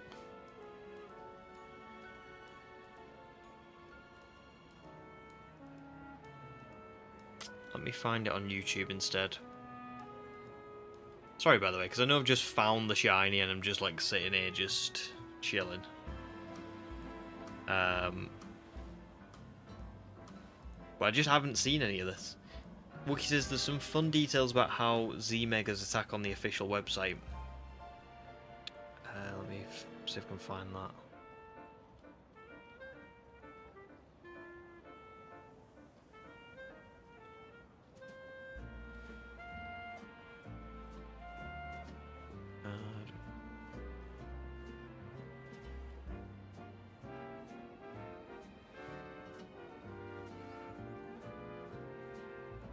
Oh, cool. So Pokemon that undergo Z Mega Evolution require less time to fire off moves after receiving the orders from their trainer, but they also burn through their Mega Power very quickly, making them less suited for long battles. So they're kind of like glass cannons almost, aren't they? Which I like. Love that. Love that, like, game mechanic. That's brilliant. That's such a great way to do it. This is what I'm saying. I don't really mind new designs that have, you know, you kind of just look at and you go, oh, they're just doing another... They just want another one for Lucario. I don't mind as long as there's a meaning behind it. Do you think it would be a shame if that Lucario was just Mega Lucario Z and there was nothing different about it, really? But that's great. So does that mean that they've not said what the X ones do? Like Raichu, have they? Or have they said that in a different bit and I've not really noticed? It's entirely possible. Because I haven't finished this, obviously like I'm doing the Shiny only playthrough now, and I never really finished the main game of ZA the first time around, not properly. You know, like I didn't do all of like the extraneous bits and stuff. I've not been as attentive on the DLC. I've seen bits, but I haven't really been keeping up with it as much because I've thought, well, by the time it comes out, everyone will have played it and I'll have seen all of it and all the rest of it. But it looks cool. Yeah, I particularly like that. Um,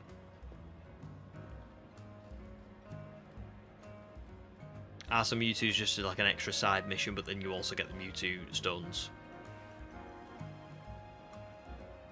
It is pretty cool. I think the only thing with some of these is going to be that they're trying to, presumably trying to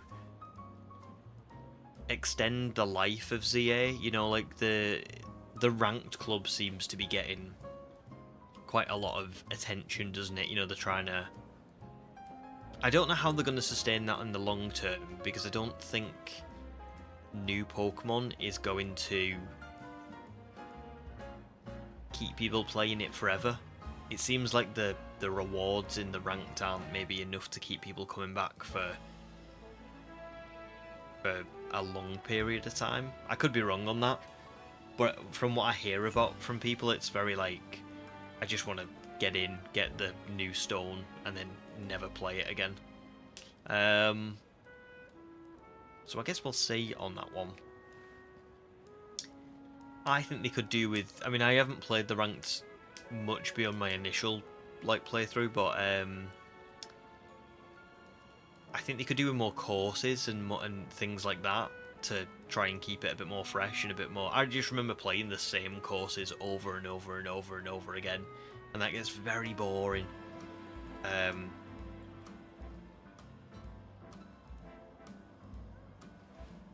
Like there are some games. Like, as an example, Rocket League. I don't play Rocket League anymore because I'm all in on Pokemon content creation, right? But Rocket League was a game that the rewards and stuff weren't the best. Like, they were cool, but they weren't like really why you played the game. You played the game because it was enjoyable, and it was always fun to play. So I would play Rocket League because I would be like, this is fun. I'm playing this because I want to play this. The vibe that I get from the ZA ranked battles is that people play it to get the reward. They don't play it because they like the ranked battle, which to me suggests there's something not quite right with it. I don't know whether that means, I don't think it's bad. I think it's probably not had enough investment into it. It probably needed more courses, maybe some like funny modes like capture the flag and things like that, you know, that kind of make you get a little bit of a, there's more to it than just the little battle royale and that's it. I don't know. I just think if you've got a lot of people saying, yeah, I only play that to get the reward and then I just stop playing it altogether, it means that there's a problem. But we'll see. Oh, thanks, actually. That's lovely. After the hard work and time you put into finding the shiny, you deserve to take a moment and see the new DLC info. Thank you very much. You're right. It's spot on, but thank you.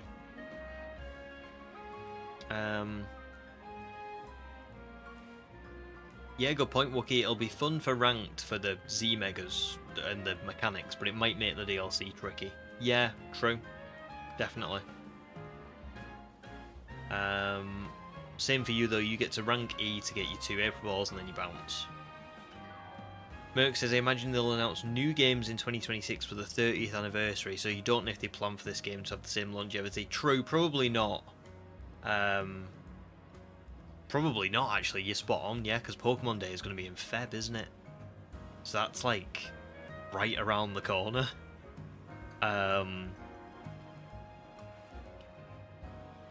So yeah, maybe not. Maybe they're just intending on kind of dropping this altogether. I mean, Arceus got dropped, but I think Arceus came out like right before BDSP.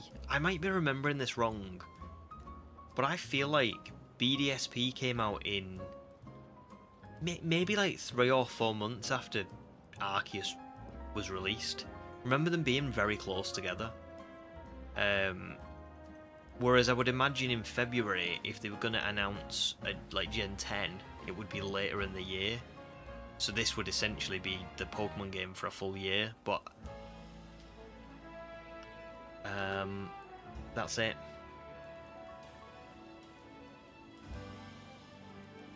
Oh, Wookie says it was the other way around. It was BDSP was November and our Arceus was January. There you go, yeah. They were really close. But with this one, it seems like maybe it will be a... Well, then again, I'm saying this. I don't actually know. Guess we'll see what they say in February. Amira says that's funny because the same is true for the NPCs in the story. They were on in the Rialto of a wish granted. You are so spot on, yeah. We're only here to get the rewards, and so were they. Spot on. Yeah, 100%. I would agree with that as well. I don't think the ranked is probably good enough to keep people coming back. It's clunky. I would agree. Brunka, welcome in. You said the only thing is this game was meant to be out last year and got delayed.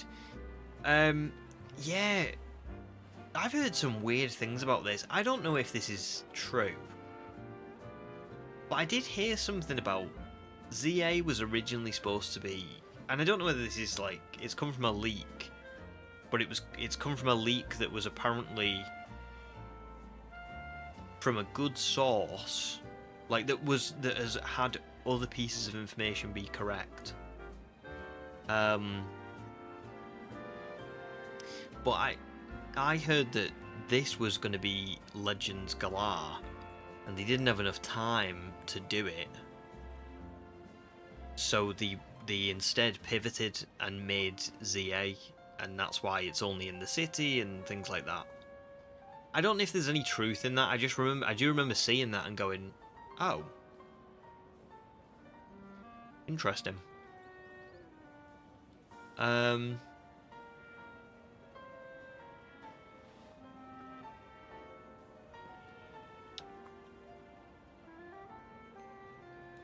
Yeah, that's it. Yeah, Legends Arceus had the Daybreak update and that was it. Yeah.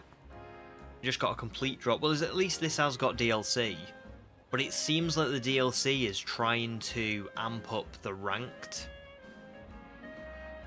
And that's where I'm intrigued, because they're putting more legendaries into the game and who've got Megastones. They're putting Pokemon in that are new Megas that have a unique battle dynamic, and presumably we're going to get even more.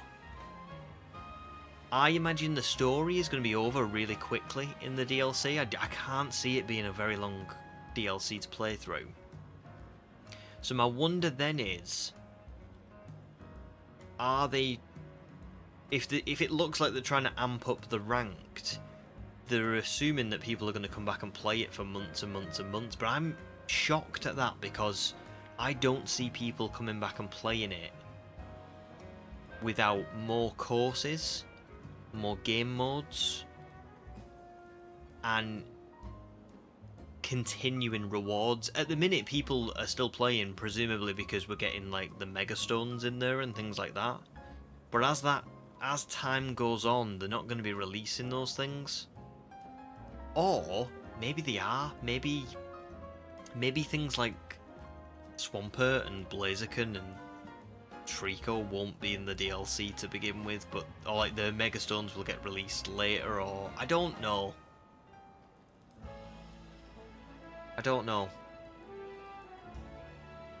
But I think there's clearly a plan there to keep people coming back for something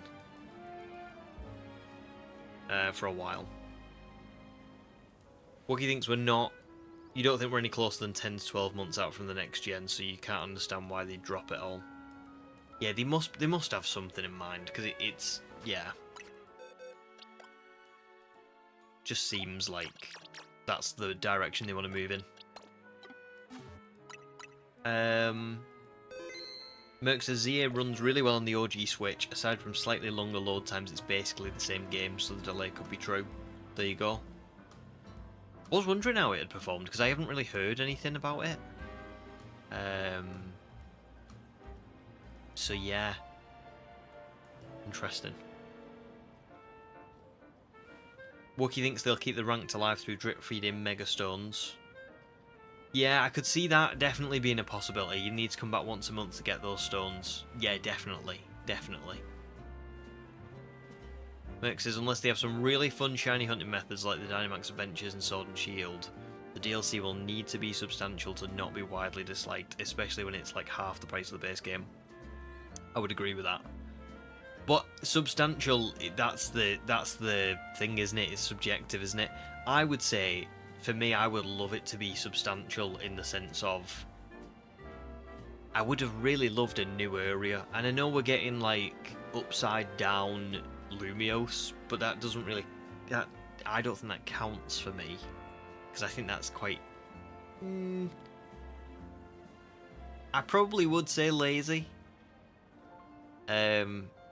It's too hard to judge because it's not out yet, so I can't say anything really, but I'm just saying, just off the top of my head, I would have loved them to have done a new area.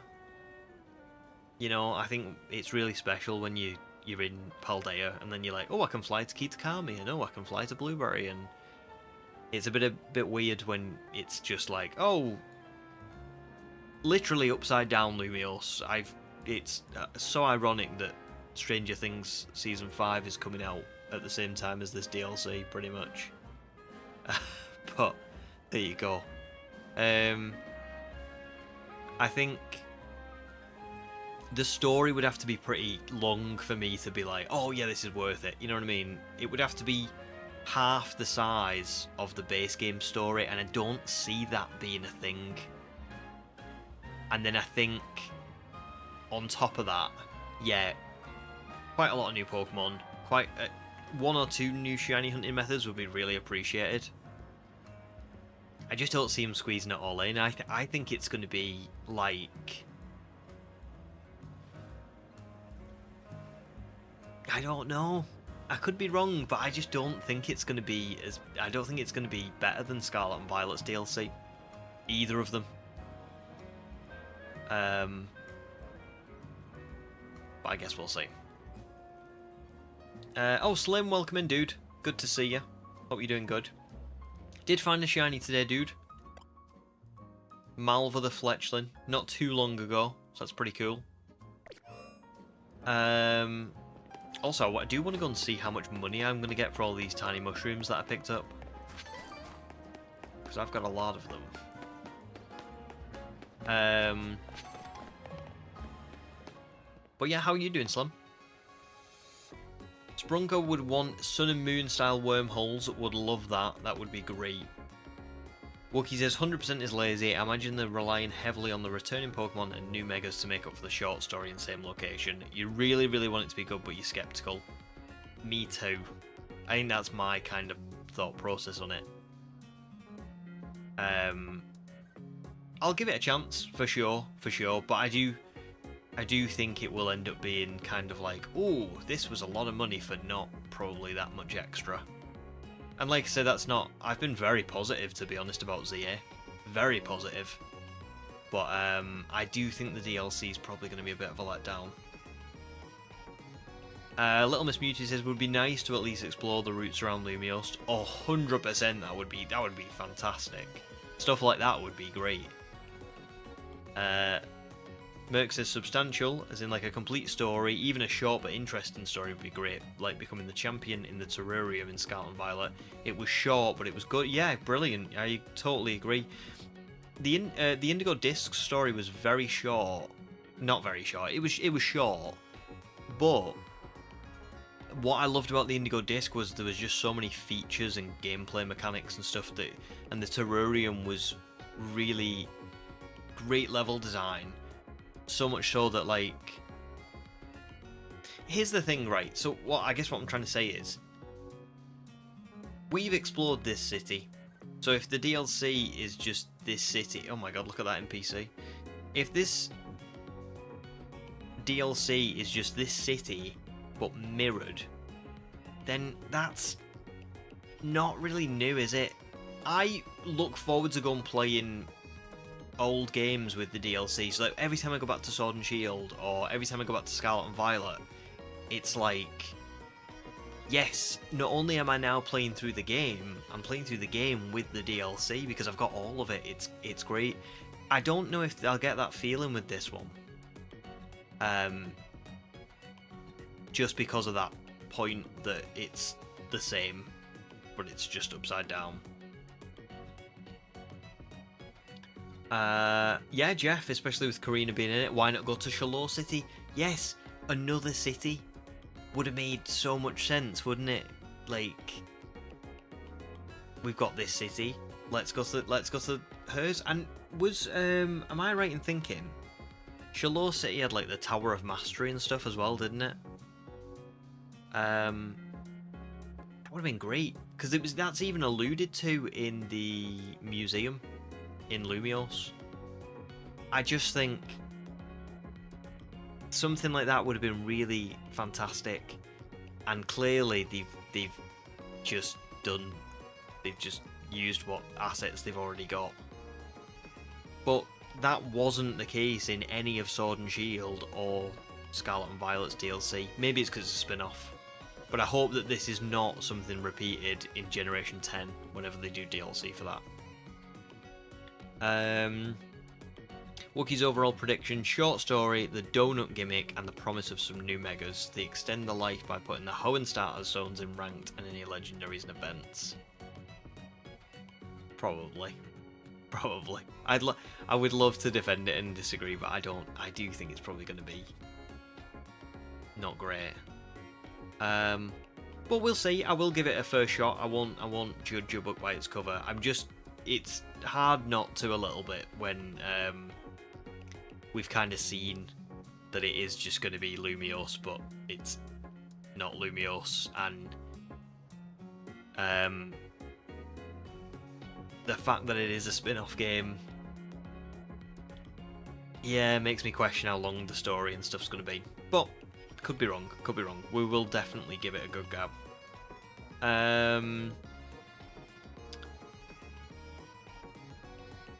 Oh, Slim, you're still working on your hunt for shiny Latios in Omega Ruby? Damn.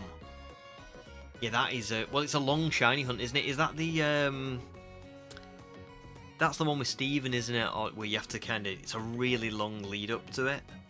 Yeah, you're doing really well. Do you know how many encounters you're up to, or how long you've been doing it for?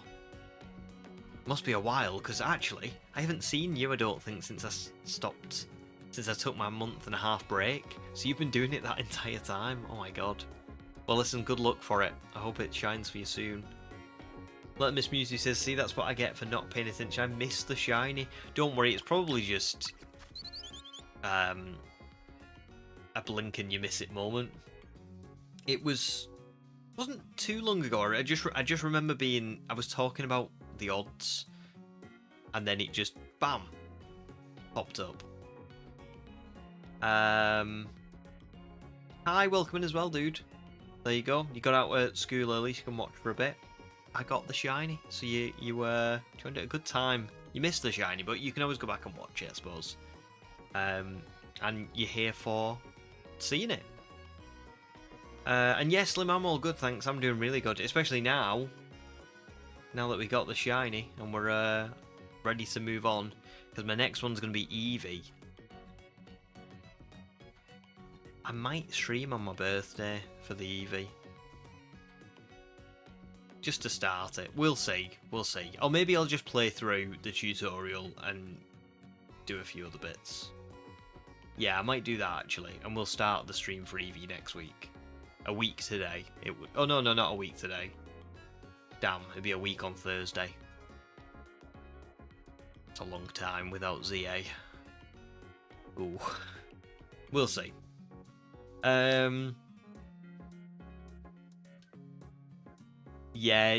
Wookie, you're spot on. Immediately. Because, well, the thing is they want you to pre-order it, right? So if they've got new areas to show us, that is the first thing you would think they would show us. So the fact that they're not is like, ooh, probably not going to be, is it?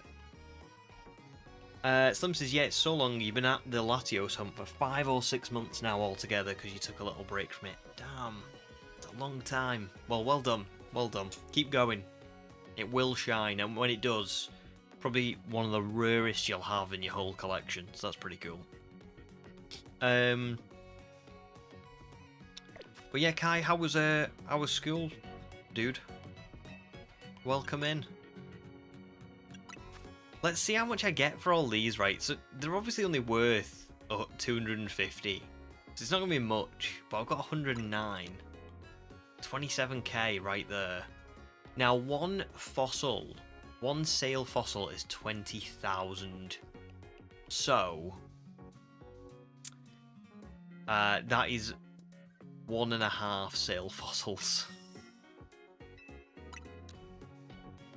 Pretty feathers. 23.5. Okay, so I've got 2.5 sale fossils from that one shiny hunt. So that's good. 50k. 50k before I've even made it to I was gonna say Malva. Mabel's lab is pretty good, to be fair. I think that means that probably when I'm running around for Eevee, I'll get a few more. I only need 200k really for the fossils, like Spur, because I think exchanging 10 at a time is probably going to be the best thing anyway. It gives you like a good, I mean, soft resetting time. I actually do want to test this while we're on stream. I'm going to save this.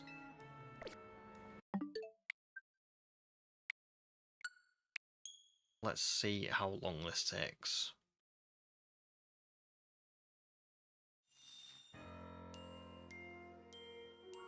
I mean, soft resetting, that means that's about 13 seconds, I think.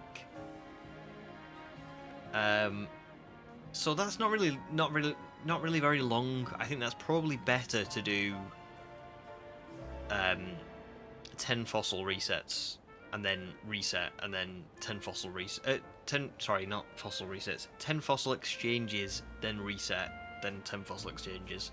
If I do 20, there's a risk that I'm spending a lot of money and I end up missing it anyway. So I think, yeah, 10's good. Like, I'm spending more. I'm just spending too much money. Thanks, Kai. Shiny Fletchling. And finally start the run. Can I just say I'm only, I know a lot of people will know this, but I'm just kind of waiting around now, because I'm probably going to end stream soon. I know I'm ending a little bit early, but it's just because we found the shiny. The thing is I'm not going to end just yet, maybe in about 5 or 10 minutes. The thing is we're in future when we're doing a shiny hunt. So let's say next Thursday I start shiny hunting for Eevee, and I find it like straight away. It won't matter, because of what I'll be able to do at that point is I'll be able to boost my friendship with it. I'll try and get it to evolve. We can go and look for colourful screws. We can go and look for another shiny if we've got one. The only reason I can't really do much else tonight is purely because I am in this tutorial bit. I'm not allowed to go anywhere else. Even though I've caught a shiny, I have $50,000. The world should be my oyster. Tawny will not let me. So it's kind of one of them. There's not really much else for me to do today. I don't need another Pokemon from Wild Zone 1. And I think if I was to start today and try and get one, there just wouldn't be any point anyway. You know, it would be overkill for a Pokemon that I just don't really need, you know. I will have one last run through this zone to see if any of these are shiny before I move on. There we go. And then I'll save here, ready for me to go out.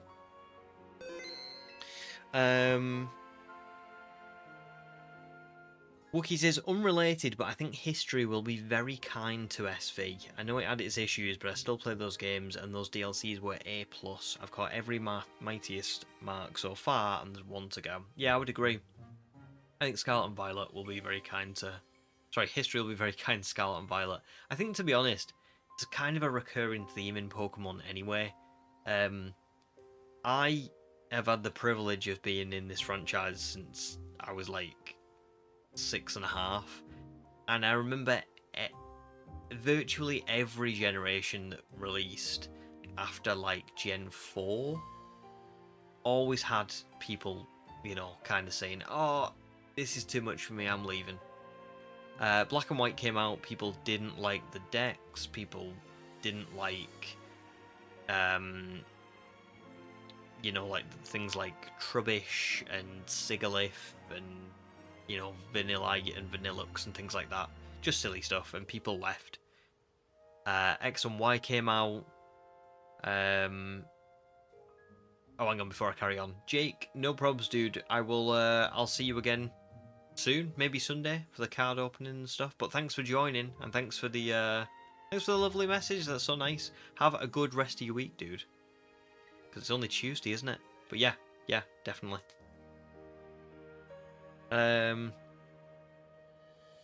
Wookie says, you mostly meant because of where the franchise is heading. You think in a world of BDSP and DLCs and everything, you think Scarlet Violet did a good job. Yeah, exactly. Oh, can I just say though, I don't mean that I agree with people saying that Pokemon's downgraded over the last 10 years. I just mean that at every turn there's always been people not liking a generation when it releases, and then 4 or 5 years later people are like, oh, that generation was the best. The best example I can probably give is Sun and Moon was just... not everyone, a lot of people hated Sun and Moon and was really like, oh, no gyms, and it was terrible and all this stuff. Now people love Sun and Moon. So I think it's just... yeah. Oh, there you go. You knew what I meant. Sorry. But yeah. It's funny. And that's why I say that I think sometimes when you meet negative people in the Pokemon community, which is not very often, but when you do, it tends to be people who... don't get me wrong, you can have a negative opinion on Pokemon. I have just been talking about how much I don't think the DLC is going to be that good. But there's a difference. I think some people definitely... can I just say, I don't know if Jeff's still here. Jeff put a really good video out. I watched it after I played through ZA, about like ignoring the negativity of certain people in the Pokemon community, and how there are people who... I'm paraphrasing, Jeff explained it way better, but there are people that don't like Pokemon anymore and haven't liked it for years, but are still commenting on it. Instead of moving on. And I feel like sometimes when we get into these sorts of like discussions, people would be pretty horrified if I said, like, listen, if ZA is not for you, move on. But that's not quite what I mean when if I say that. What I mean is, if you have... I didn't like Call of Duty and FIFA in the last couple of years. I loved them when I was a kid. Played them all the time. But as the years went on, I started being like, ooh, I don't really like this anymore. But I can see other people like it. So I'm just going to bow out. I'm going to stop buying FIFA and I'm going to stop buying Call of Duty because they're not for me anymore. They're not doing me any good in life. I'm not enjoying playing them. I'm not enjoying buying them. I fall into the same trap every year. And I end up just getting almost like more annoyed with the game than enjoying it.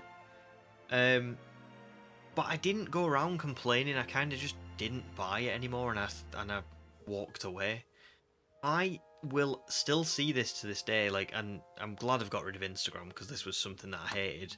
But I will still see I would still see on Instagram, as recently as a couple of months ago, people following the official Pokemon account and commenting on their posts being like, Pokemon hasn't been the same since I was 6 years old, and I'm now 42, and it's terrible now.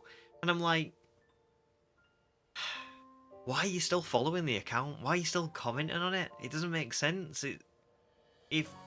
if you haven't enjoyed Pokemon for years now, you should probably just move on. But anyway, sorry, my point is, I think you're spot on. I think Scarlet and Violet, I know you meant something different, but I think Scarlet and Violet will be remembered well in years to come. I'll definitely look back on them fondly, which is funny because I didn't start out like that, but yeah. So yeah. Sorry, I went on a bit of a rant then, but I do agree with what I was saying.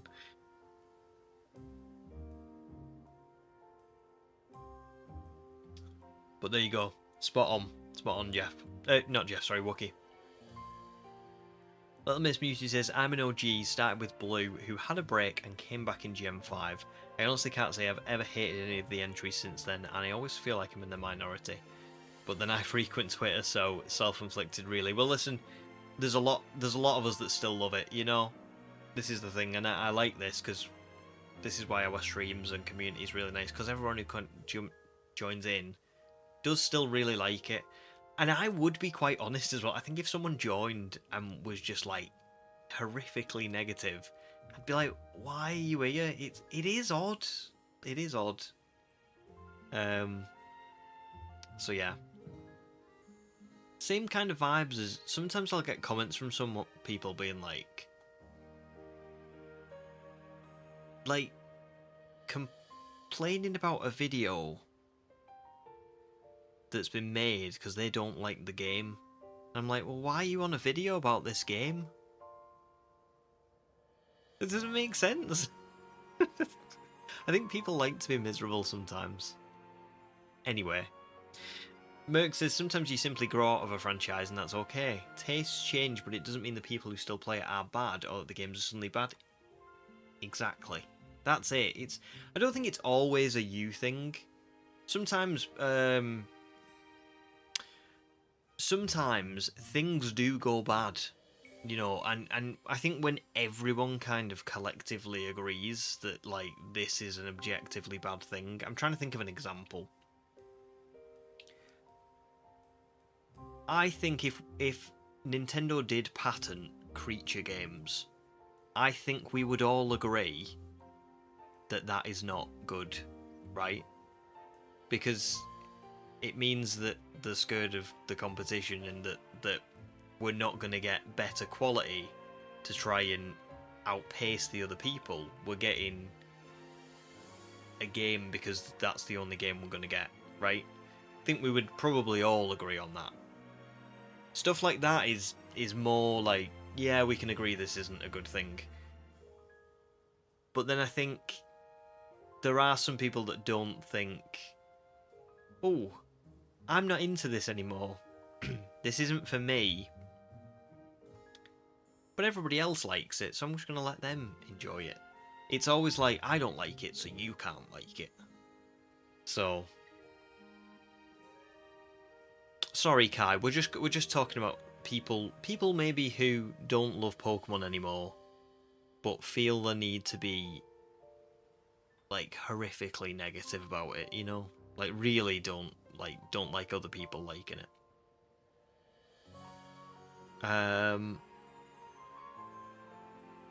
Oh yeah, good point, JP, as well. Great point about Champions is coming.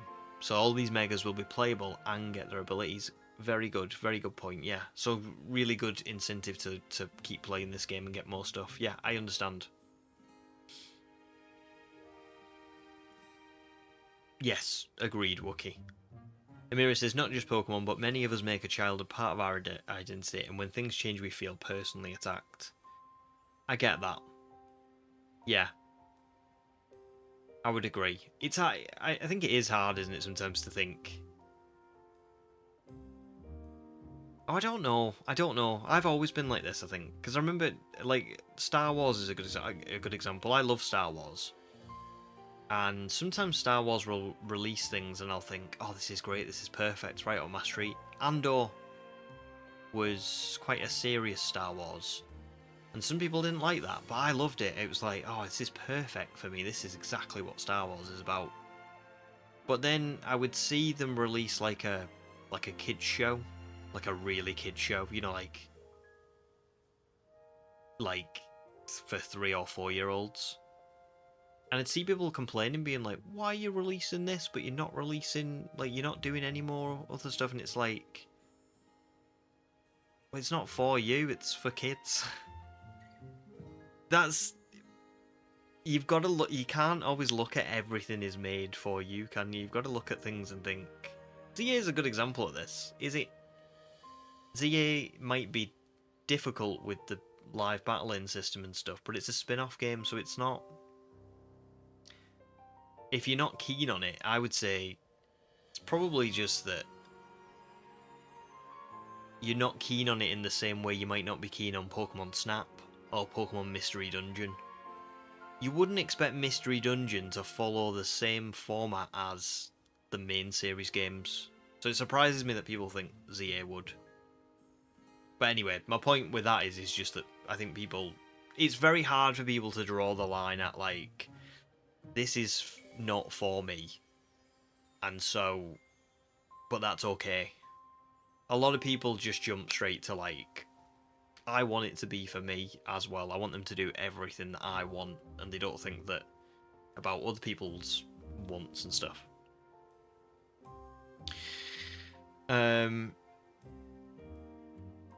What's great about our childhood favourite is that we have the ability to choose which bits to keep within us. If you don't like the games past Sinnoh, don't play them. Easy. Could not agree more, JP. Could not agree more. It's... Yeah. I don't ever understand that as well. Like, you'll get people who say like, "Oh, if I hate this, it means it's ruined all of the past for me." Does that make sense? So people like, I've heard people say like, "Oh, ZA was so bad."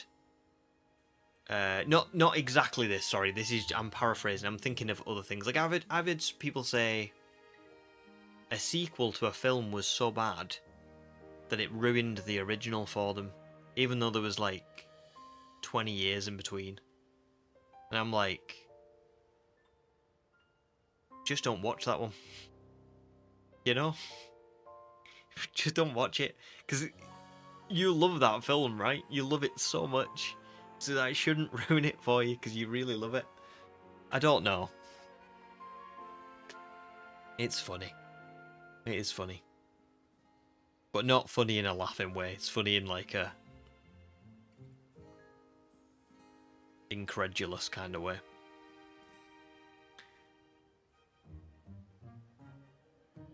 There you go, Kai. Not everyone does. I think just some people. Same as everything in life. It's just that unfortunately in life the loudest voices tend to be the people who you know, who are angry and frustrated.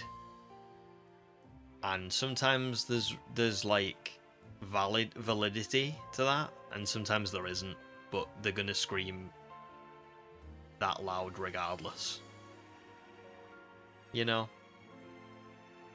Like, I don't go around on comment sections posting big long comments defending stuff. I just enjoy the games. But people who hate them will, you know, post comments. So, that's it. Yep, 100% JP. I would very much agree with that. And Jeff says it's not my Pokemon anymore, but it's to attract new kids, and we're not kids anymore. Exactly. Exactly. That's it. Yeah.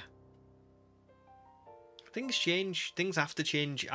If Pokemon didn't change at all, people would say it's boring and it's been the same for 30 years and it's, you know, it should give up and stop being a thing. And then Pokemon changes and it's like, oh, it's terrible, it's not my Pokemon. It's a lose-lose with some people. Kai, you got a doctor's appointment now, so you can head out. No problem, Kai. Well, listen, I'm going to be honest, I'm going to be stopping stream in a minute anyway, because I found the shiny. I haven't got anything else to do. I'm stuck in the tutorial, and I've got to do some offline work to get out of it. So yeah, so that's pretty much me done anyway. So I think we'll call it the full stop. Sorry to put an end to the conversation. Because we was having a good rant there, a good debate. But very good points made by everyone, so thank you guys. Yeah.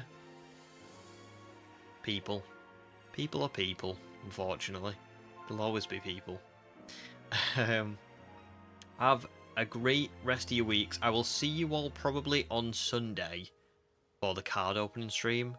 I don't think I'm going to shiny hunt on my birthday. I think I'm going to stick to what I said. Because nobody's even going to be around anyway. If I streamed, I'd be streaming in the day. So it would be like 2 in the morning in America. And so let's just forget. I'll just have my birthday and I'll stream on Sunday. And then I'll be back to normal schedule the week after. So yeah. Thanks, guys. Have a great rest of your week. Some lovely comments, and just thanks for being so supportive all night. You're all awesome. Thanks, guys. Right. Au revoir.